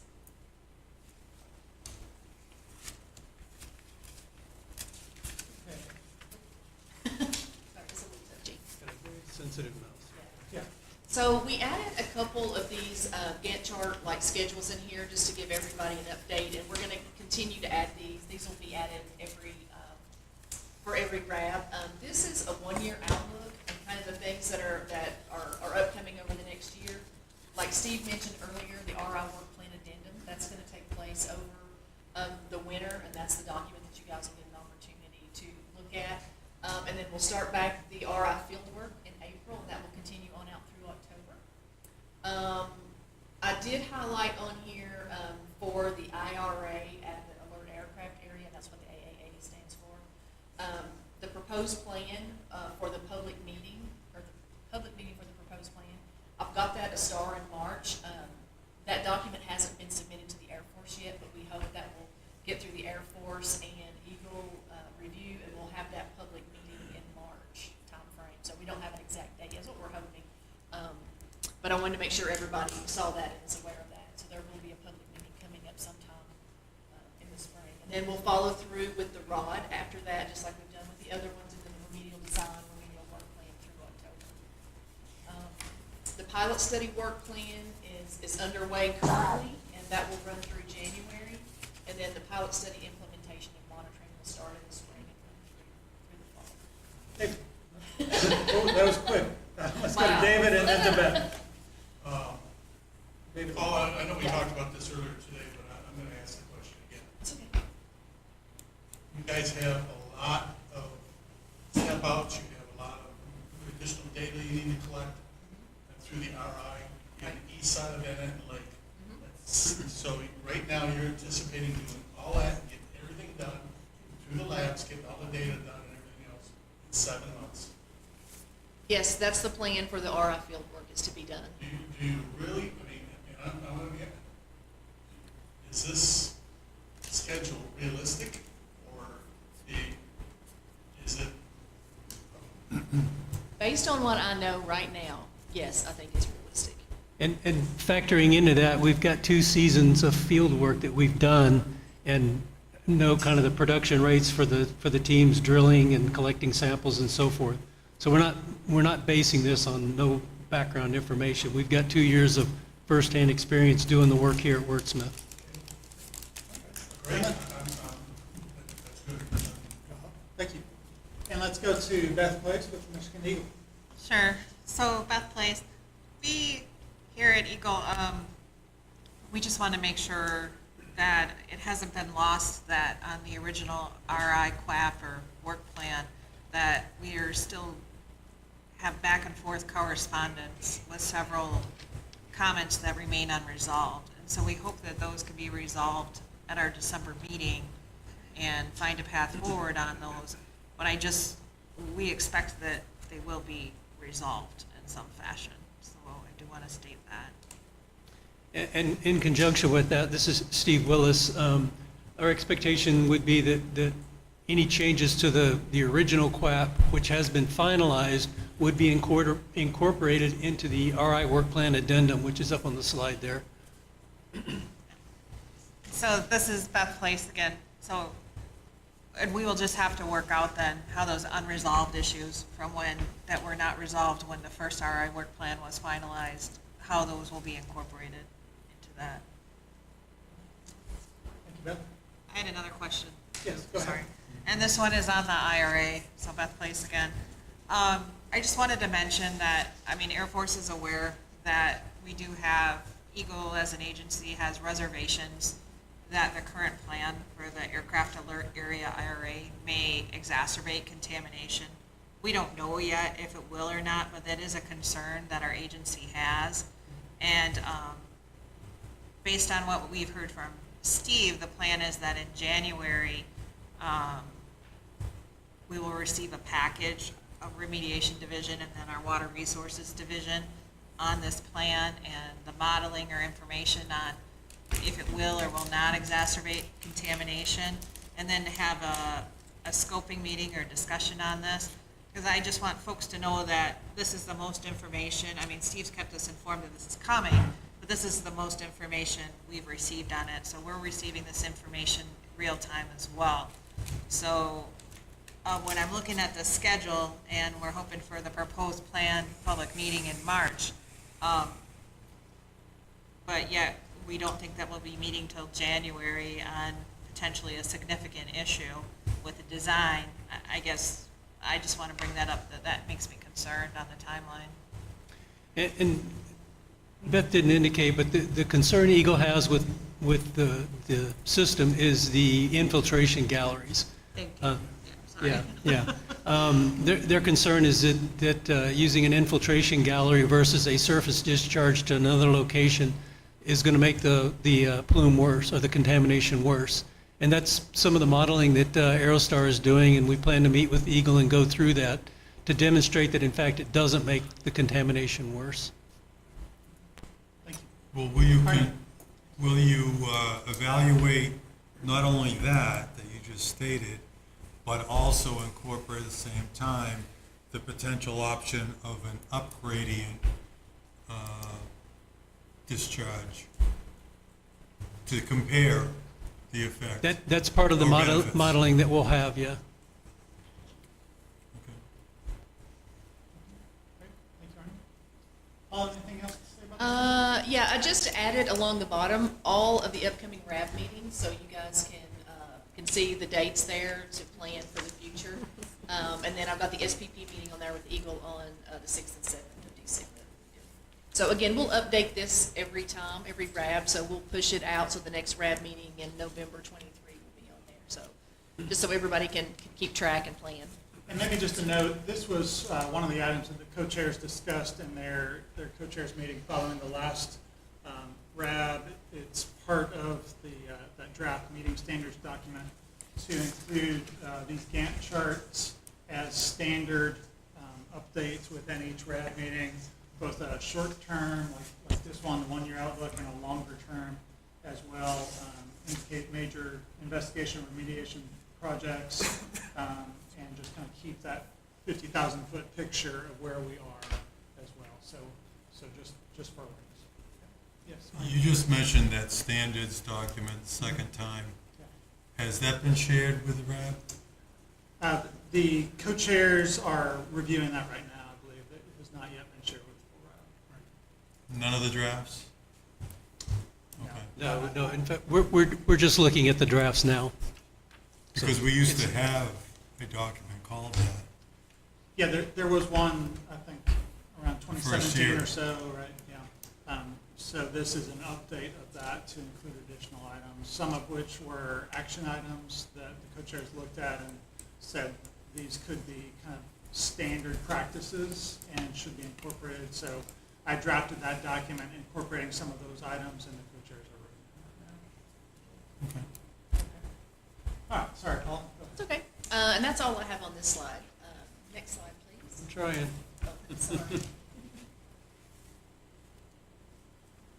So then we added in a chart for the 5-year outlook. So now we're getting out a little bit. So you can see we've already talked about the RI, but Dave, this is the RI report comes in here. And I've got this broken down by quarters and years. So we have the RI report, followed by the feasibility study, the proposed plan, the ROD, the remedial design, and then the remedial action. And this is for the site-wide. Yes.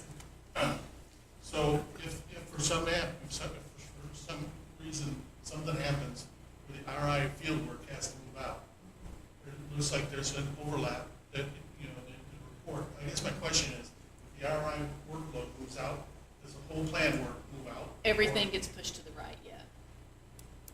If the RI field work gets pushed out, everything else gets pushed out.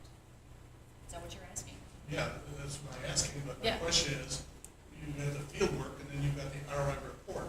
You've got almost 3/4, 9 months, Right. that you guys could still continue to do that work and finish the report. Is that Right. true?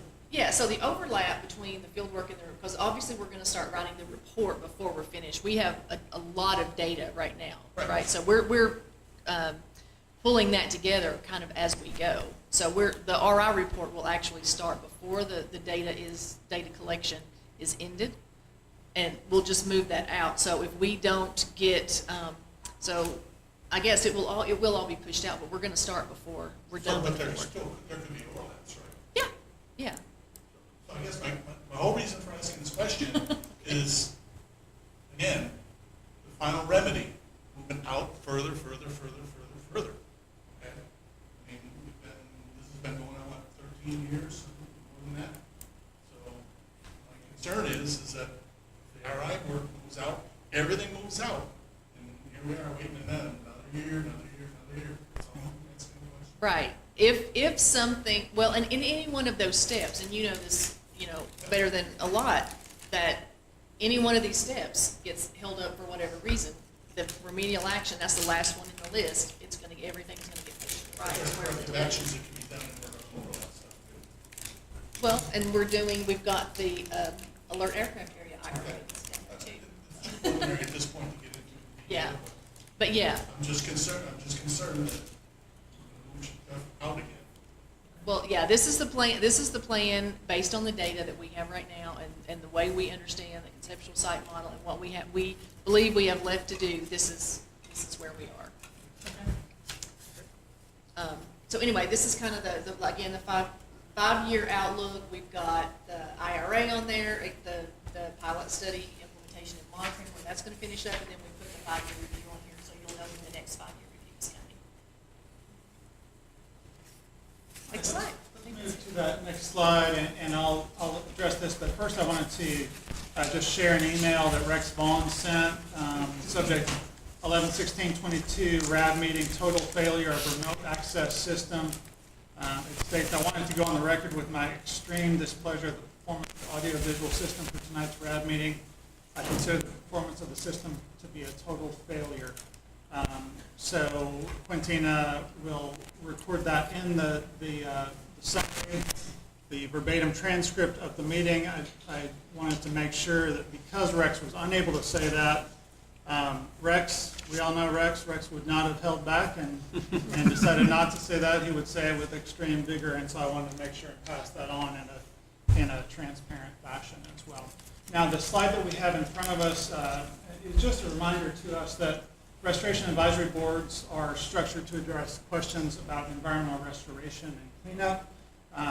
But Steve Willis has prepared some contacts for any questions that may come up about health matters as well, because they're sometimes intertwined. But again, our focus here is on environmental restoration. We will be moving next into the RAB member questions and public comment portion of the agenda. But let me suggest that we take a 10-minute break. Does that work, the chair? Yeah. So it's about 7 o'clock now. Let's take a break until 7:10, and we will start up promptly at 7:10.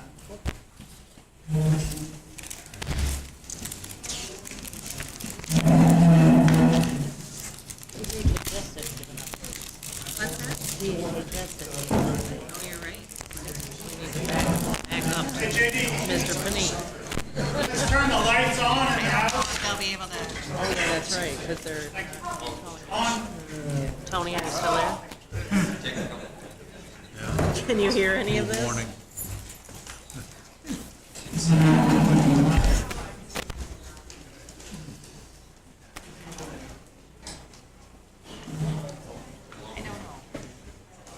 It's in the contract that we contracted through Oscoda.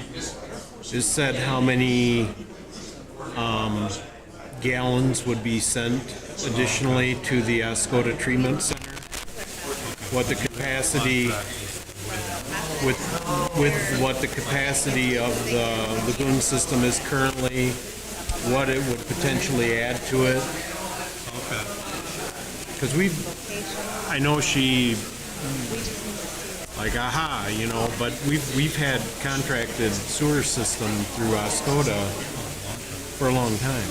I've been paying it myself since the beginning.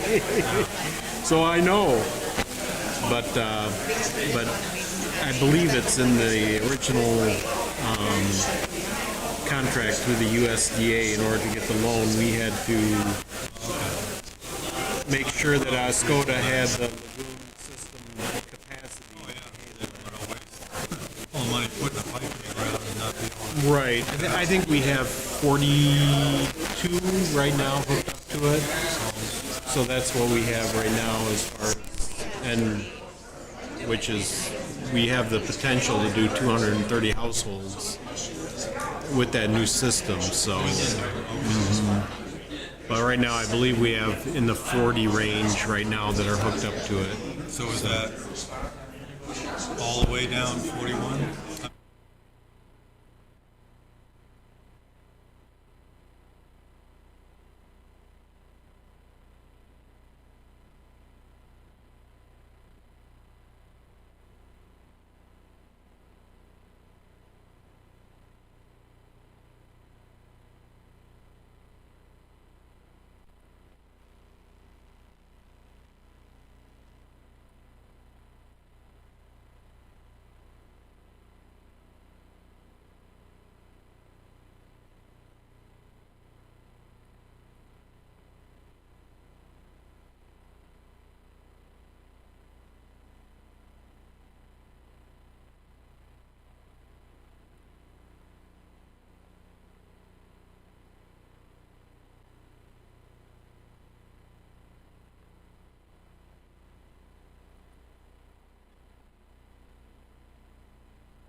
And as we come back off of the break, let me just do a quick sound check and see if anyone who's connected virtually can hear me right now.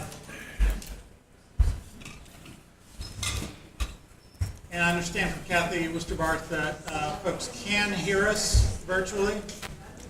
Let me just try to get a sound check from anyone who is connected virtually.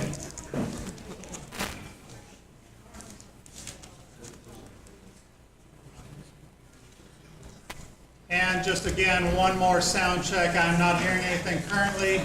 Do we have anyone connected virtually who can hear me?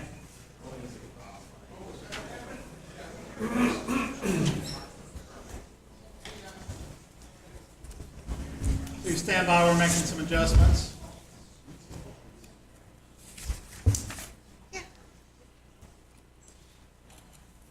And thank you for your patience. Let me do one other quick sound check. Can anyone who's connected virtually hear me?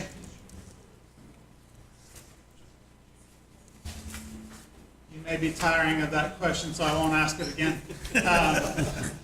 But I understand from communication Kathy's received that some folks at least are hearing us virtually. But let's go ahead and move forward if we could. And let's go ahead and dim those lights once again, please. We don't have anything to look at now. Yeah, it's pretty much over with. That's true. Okay, so we are at the RAB members' questions portion of the meeting. Let's see, this is an opportunity for our RAB members to ask questions, just to engage in some continued discussion. If you have questions, please just raise your hand, make sure and say your name as well. And we'll then, after a bit of discussion among only the RAB members, stand by, please. Yes, stand by, please.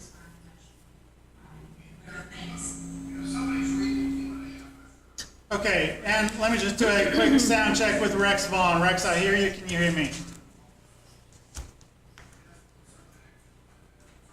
Okay, so adjust that sound so it's not disruptive in the room. We'll proceed. After a while, we'll move to public comment portion of the agenda, but let's start with RAB members' questions and discussion, just further conversation. What other comments, questions you have? Tim Cummings first, and then Kathy. Sure, thank you. Tim Cummings here from Muskoka. So I wanted to clarify Paula's report. She said that we were focusing, of course, on the contamination currently located on the old base. And the question that was asked was, what are we doing about the contamination that has found its way off the base?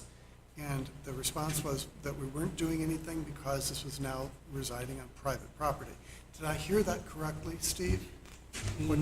No, definitely not. Okay. We've already started investigation on private property, wherever we can get access.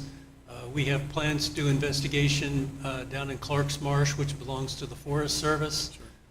We've also worked with the State Department of Natural Resources for access to do some sampling on their property, south and north of the former Air Force Base property. So yes, we are definitely moving off of the former Air Force Base onto private or other agency-owned property. All right. And what year did the Air Force transition the Clark's Marsh property to the Forestry Service? My understanding is it's always belonged to them. The Air Force never owned that. It was my understanding from when I started on this, roughly 6 years ago, that the property line was different then. And that property that was Clark's Marsh became property of the Forestry Service. It was a donation, a gift, or whatever it was, but at that point, it's reasonable to believe that it was already contaminated. That's what I understood from 6 years ago. Okay, don't have that information. I'll have to get back to you on it. All right, fair enough. I don't believe that's the case, but yeah, I'll verify that. Please do, yeah. This has been discussed in prior RAB meetings, by the way. This is Mark. My understanding of the boundaries of Clark's Marsh is Clark's Marsh, at least of the 30 years that I've been involved in it, has belonged to the Forest Service. The Forest Service also owned up to almost the northern edge of the fire training area. But there was a transfer of lands. Right? And I believe the Oscoda Wurtsmith Airport Authority picked up the fire training area, and the boundary for the Forest Service property went south to right around where the new infiltration system is. There's an east-west line there. But as far as I know, the majority of Clark's Marsh has been owned by the Forest Service for at least 30 years. I'd be interested in going back because I don't know when that date was. I just was told that there was a transfer date. So it may be the prior to 30 years that I'm interested in. I don't know what the date is, just that there had been some change there. That was it. Thank you. Great. Thank you, Tim. Kathy Wister. I do have a question. I think maybe because of the virtual issues, we didn't receive a report from DHHS. Wondering if there's a way to get that. I think Puneet has been on the line. But Yes, and actually, it's a timely question. Puneet just emailed me. Okay. And Very good. He has an update, and so maybe I can read that off now. That would be great. So this is the stakeholder update from Puneet Bidge, Michigan Department of Health and Human Services. Updates. MDHHS finished round 3 of resampling residential wells in the area.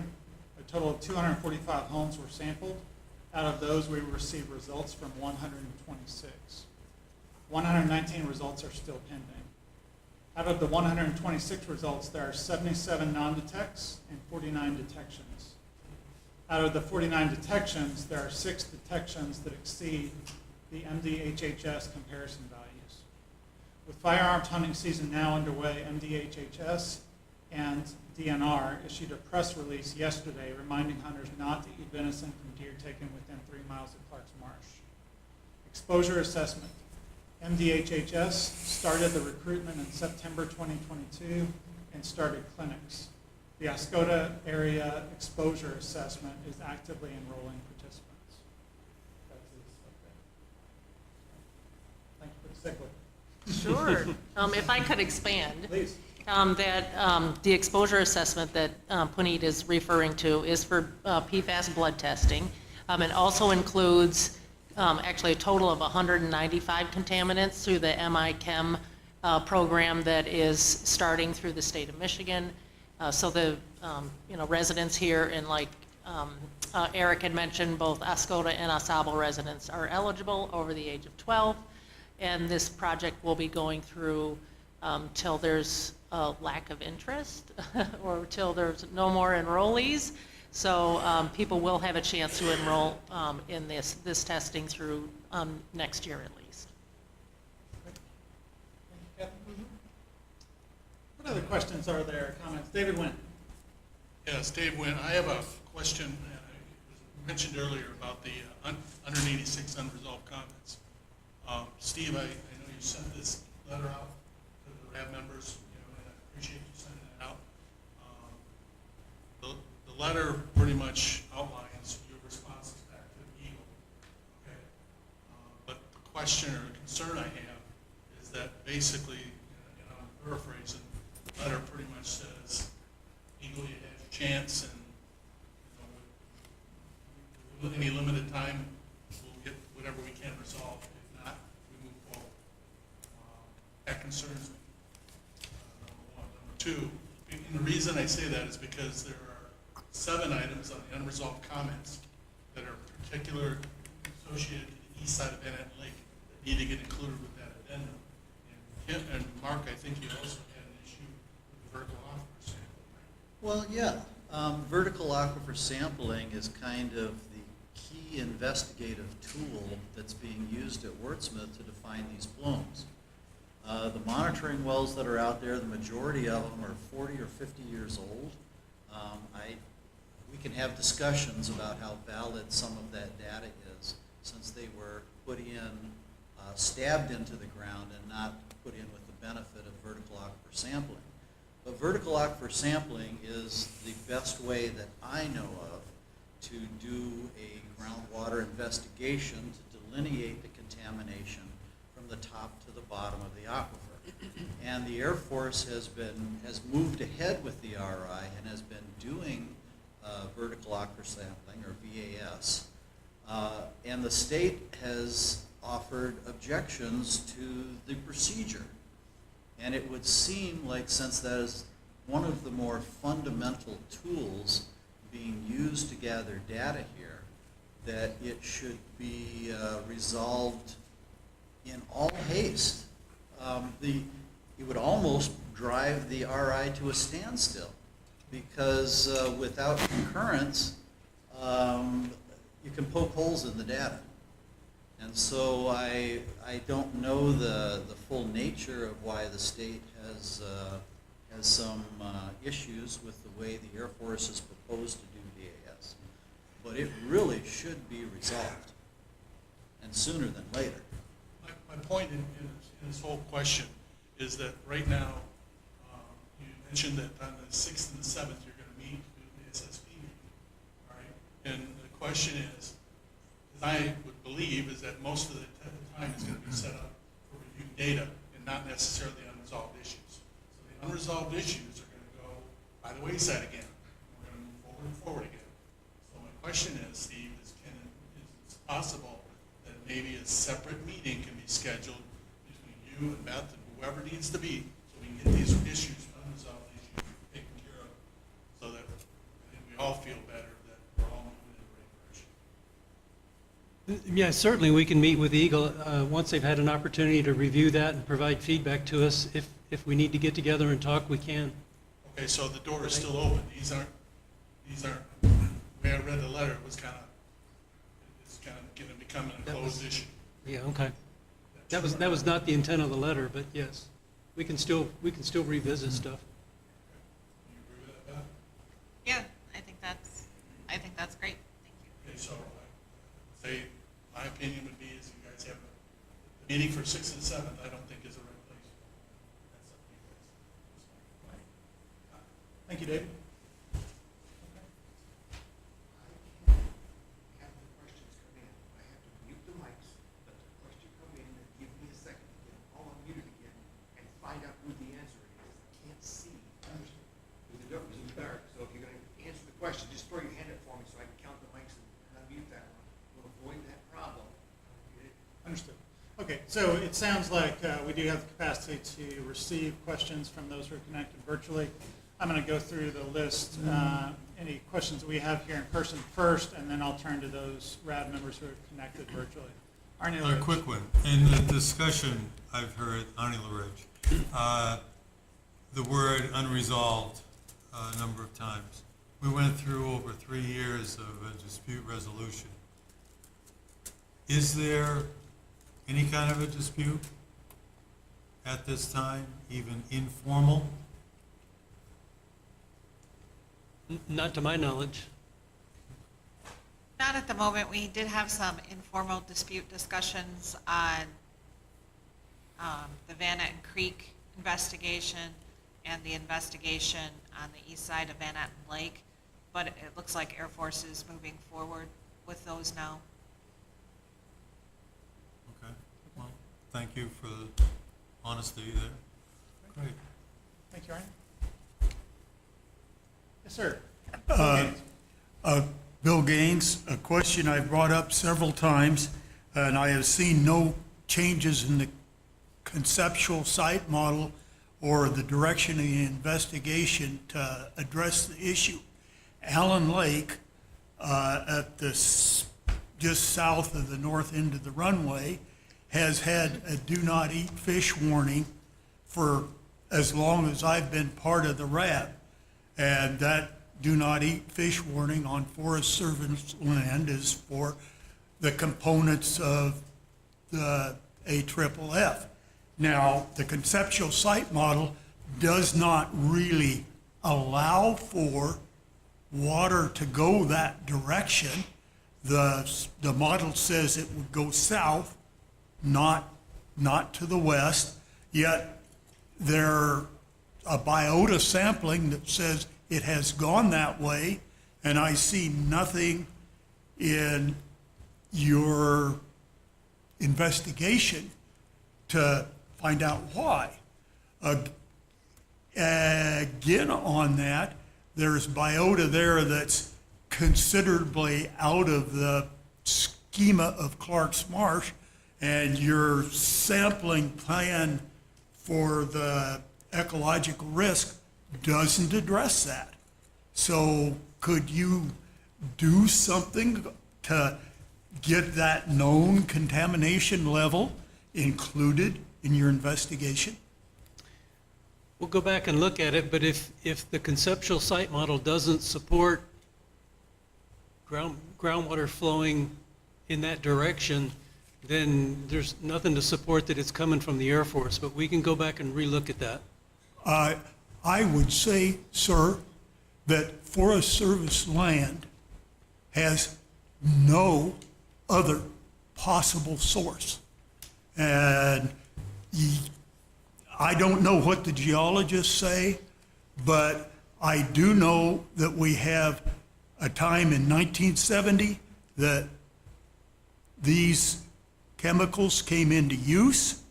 There has been no reason out there for that to have come from any other source, and no possible other source is there. So your denial sounds like stonewalling to me. This is Mark, if I can add something to that. It's very possible that the contamination that is there may not have gotten there by groundwater. It could have gotten there by atmospheric deposition. Foam travels in the wind.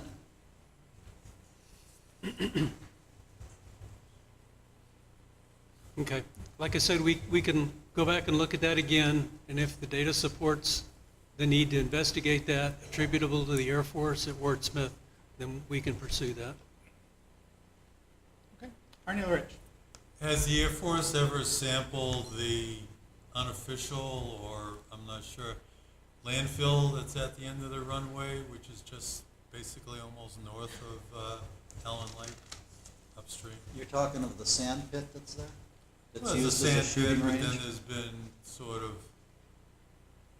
other dropping of items and stuff in there. I've shot time a lot to of time. times there.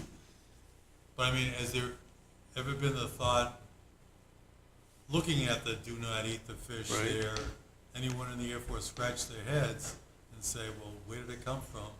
And do any sampling outside, upstream of the, We can the go lake? back and relook at that area. Pardon me? I said we can go back and relook at that area. Okay. In other words, don't just believe the geologic, hydrogeologic that was, I don't know how old. Okay. Looks like Paula may have a comment to share as well. Sorry, we are looking at Allen Lake in the RI, so if you guys have looked at the figures, the sampling figures in there, we're looking at the surface water that's coming off the end of the airport that runs into the lake, and then the water that's coming out both, so we are looking at Allen Lake. Sorry, I didn't get up here quicker. Before you leave, can you talk about the risk assessment plan with regard to Allen Lake and the do not eat fish?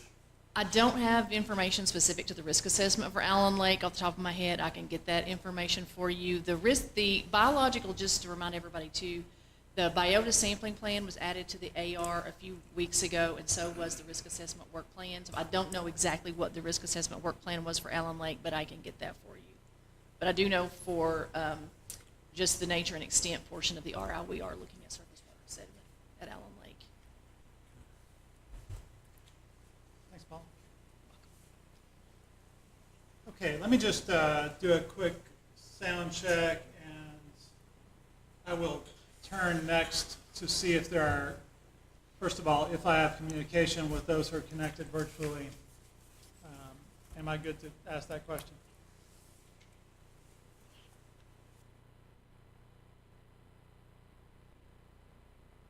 Okay, and let me just do a quick sound check for anyone who's connected virtually. Are you able to hear me? You can. Okay. I think that was a yes, we can. Is that right, Rex?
in-person meeting, or we could do that sound setting. Any of the sound settings, really, any of them. Okay, so let me pull us back with that ominous noise, and just continue on with any RAB member questions. While AV folks make sure we are still recording this now. So any other questions, discussion among the RAB members before we move to public comment? Yes, please. Has the Air Force started doing any, what, I guess so-called fingerprinting of some of the PFAS contaminants in this area? We have not started that. That'll be part of next summer's field work. When that happens, is there going to be a way, an easy way for the public to see what the results of that are? Are you going to have it so that we can see those tests? Because it's private drinking water wells, I'm not sure what we'll be able to share, but yeah, we'll come up with some way to at least convey information. I have a clarification. This is Tim Cummings on that question and your answer, Steve. So the question here is about fingerprinting the contaminants. I remember we were doing that years ago under a different program manager here, identifying the different types of chemicals and the likely sources because they're not all the same. Different chemicals came from different manufacturers and came from different greater compounds that were used. So what do you mean by fingerprinting is now just coming up? I don't understand. Battelle has an analysis for PFAS, and this is Steve Willis, for PFAS that looks at several hundred compounds and breaks it down to, PFOA and PFAS and Gen X, so the stuff that was in the original AFFF, as well as the newer versions of AFFF, as well as commercial sources of PFAS, which can include your popcorn, microwave popcorn bag. I read an article recently, it's in dog and cat food bags.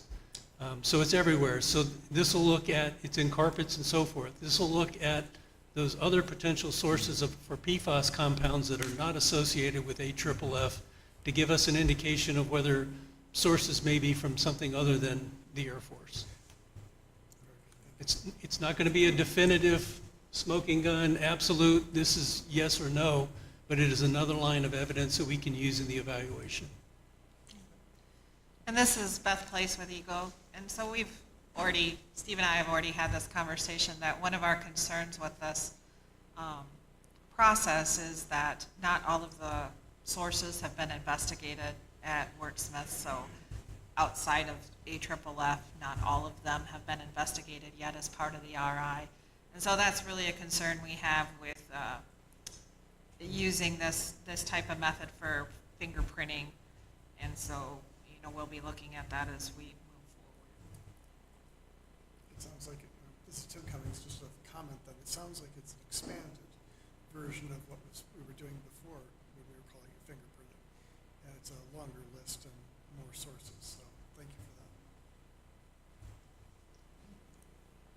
that. Right. Arnie Lorette.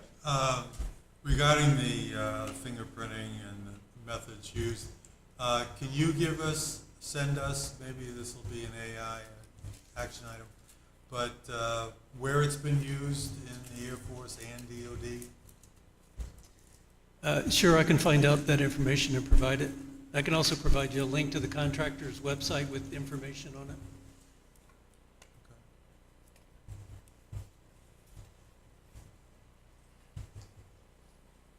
Okay. I do want to make sure that we reserve some time for public comment. That's always an important element of any RAB meeting.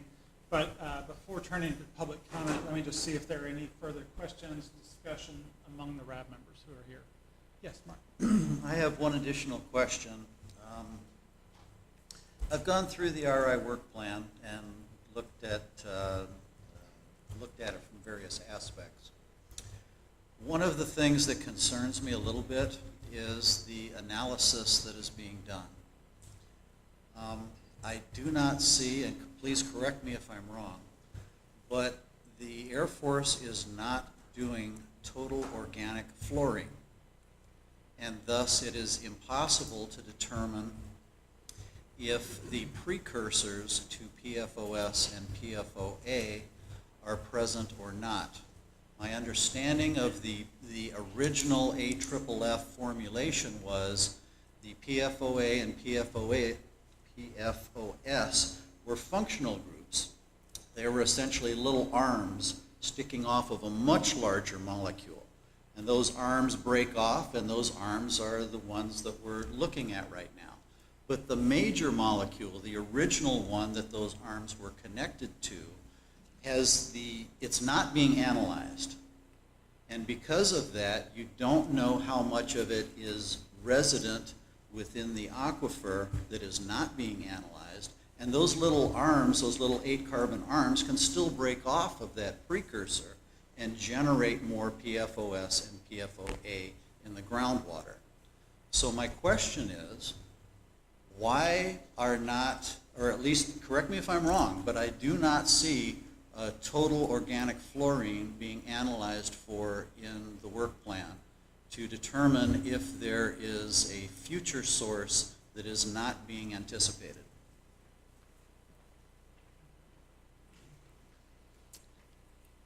Paula Bond, you are correct. We're not analyzing for that in the RI. And I don't have any additional information on that. We can get back to you on looking at that and seeing if that's appropriate or something that we may want to look at, but currently we're not analyzing for that. I just hate to leave a lot of stuff behind that hasn't been looked at. It could be a problem in the future for remediation. Should there be an action item? I've captured that as one of the items that I'll pull together and send to the co-chairs and try to go through all of them and see which ones might need to be action items and which might be addressed in some of them. I'm saying, should this be an action item? I've captured that as a possible action item. Yep. Okay, any further discussion among the RAB members before we move to public comment? Okay. Let's see, if we could move to that next slide. Okay, so now again, we're in this public comment portion. We have as an important element of all of our RAB agendas and RAB meetings. We previously had discussion among the RAB members, and now we're opening it up to members of the public who don't happen to be RAB members but have comments they'd like to share, questions maybe for the RAB members as well.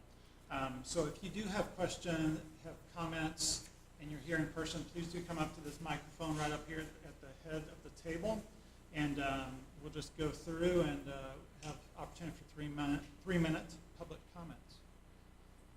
Yeah, and a lot of this indicates kind of process, but essentially for those who are in person, and we are working in person only right now, please just come on up and I'll turn to you and you can say your piece for 3 minutes, and we'll see if there's any brief response maybe that the RAB members have. So are there any members of the public who would like to make a comment at this time?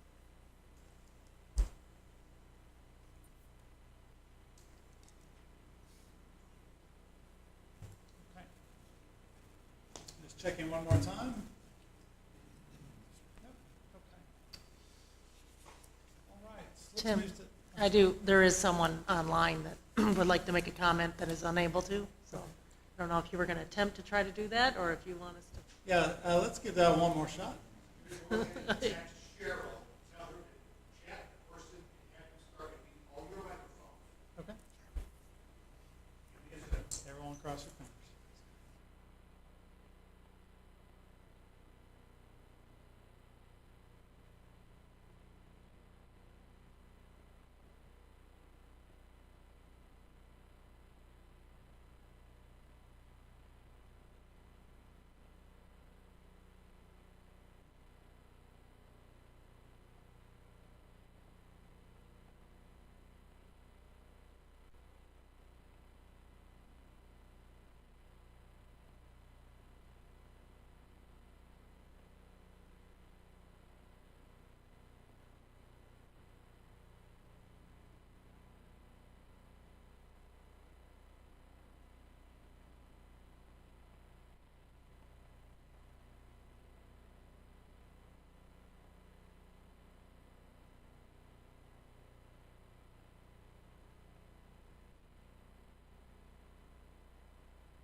Meg, Tony, thank you very much for your patience. We're going to try this out, Tony, for you to speak here in just a minute. If that does not work, then I believe Kathy has the text, and so she'll read that off. But let's turn to Tony Spaniel. Okay? Thank you. Can you hear me okay? Yeah? Okay. Let me begin. The Air Force decisions announced tonight are most disappointing. The 4 requested interim remedial actions, the IRAs, have been recommended by highly respected technical experts who have more experience at Wurtsmith than anyone on the Air Force's team. The Air Force's summary denial of all 4 IRAs is yet another example of its ongoing lack of commitment to protect public health or the environment. We have heard the data gap excuse in the past from the Air Force, only to have the Air Force do a complete reversal when political pressure was brought to bear. I urge the Air Force to immediately reconsider and to take steps to implement the 4 requested IRAs without further delay. The Air Force's decision to slip line only damaged portions of the storm sewer line is not just a reversal of prior commitments, it is yet another example of short-sighted and gross mismanagement on the part of the Air Force. With massive amounts of water pouring through the storm sewer, it is poor stewardship to wait until the next damage occurs before taking action. It is also beyond disappointing to see the Air Force continuing to use computer-generated plume maps. The Air Force promised to stop using those maps at a Senate field hearing in August. Tonight is the 3rd time that this commitment has been violated in just over 3 months. Finally, I asked the Air Force a simple question. DoD rules require that the EPA be an active member of the base closure team. Why has the Air Force been excluded, or why has the Air Force excluded the EPA from involvement at Wurtsmith? Thank you. Okay, Mr. Anthony Spagnola, thank you very much for your comment there. And let me just turn to the RAB. Any brief response or any commentary based on Mr. Spagnola's comments? Yeah, this is Steve Willis with the Air Force. In regards to EPA participation in the VCT process, the EPA has elected not to participate. They have no official regulatory role under CERCLA for Wurtsmith, and they bowed out of the VCT in writing to the Air Force in, I believe, 2014, and they reiterated that in a letter to the Air Force this summer. So the EPA has elected not to participate. Now, instead of participating in the VCT, Eagle and the Air Force and the EPA are doing quarterly check-ins to talk about the activities at Wurtsmith, and will continue to do so and leverage each other's experience and bring to bear what we can outside of the normal team to apply at Wurtsmith. Thank you, Steve. I appreciate that. Okay. And again, Ms. Spagnola, thank you for your patience there. Let me just see if there are any further members of the public and person tonight who would like to share any comments, public comments. And RAB members, are you aware of anyone else who may be in the same situation as Mr. Spagnola? Okay. Again, thank you very much for your patience here. Let's move to that next slide if we could. I think it's our final slide. Oh, yeah, looks like our final slide. Okay, well, so before turning to the co-chairs for any closing remarks you may have, I wanted to thank Paula and her team for not only technical support to the Air Force, but also the logistical support for tonight. And let me just turn to our co-chairs for any closing remarks you may have. Mr. Mark Henry. I'd like to thank everyone who attended, and I heard some good questions this evening. Hopefully it will lead to discussions to help further this process. Steve, and one thing I neglected to do was report the results of the big election. The results of the big election are a unanimous agreement that Mark should continue as community Thank you, Mark. And then over to Stephen Willis then for closing comments. I just wanted to thank everyone for coming and participating this evening. It's unfortunate that our remote participation was fairly limited tonight. We'll continue to work on that and try and resolve that for future meetings. But again, thanks for coming out and thanks for everyone's input. All right, well, thank you all to the RAB members. Thank you to the members of the public who've joined in. We are adjourned. Have a good night.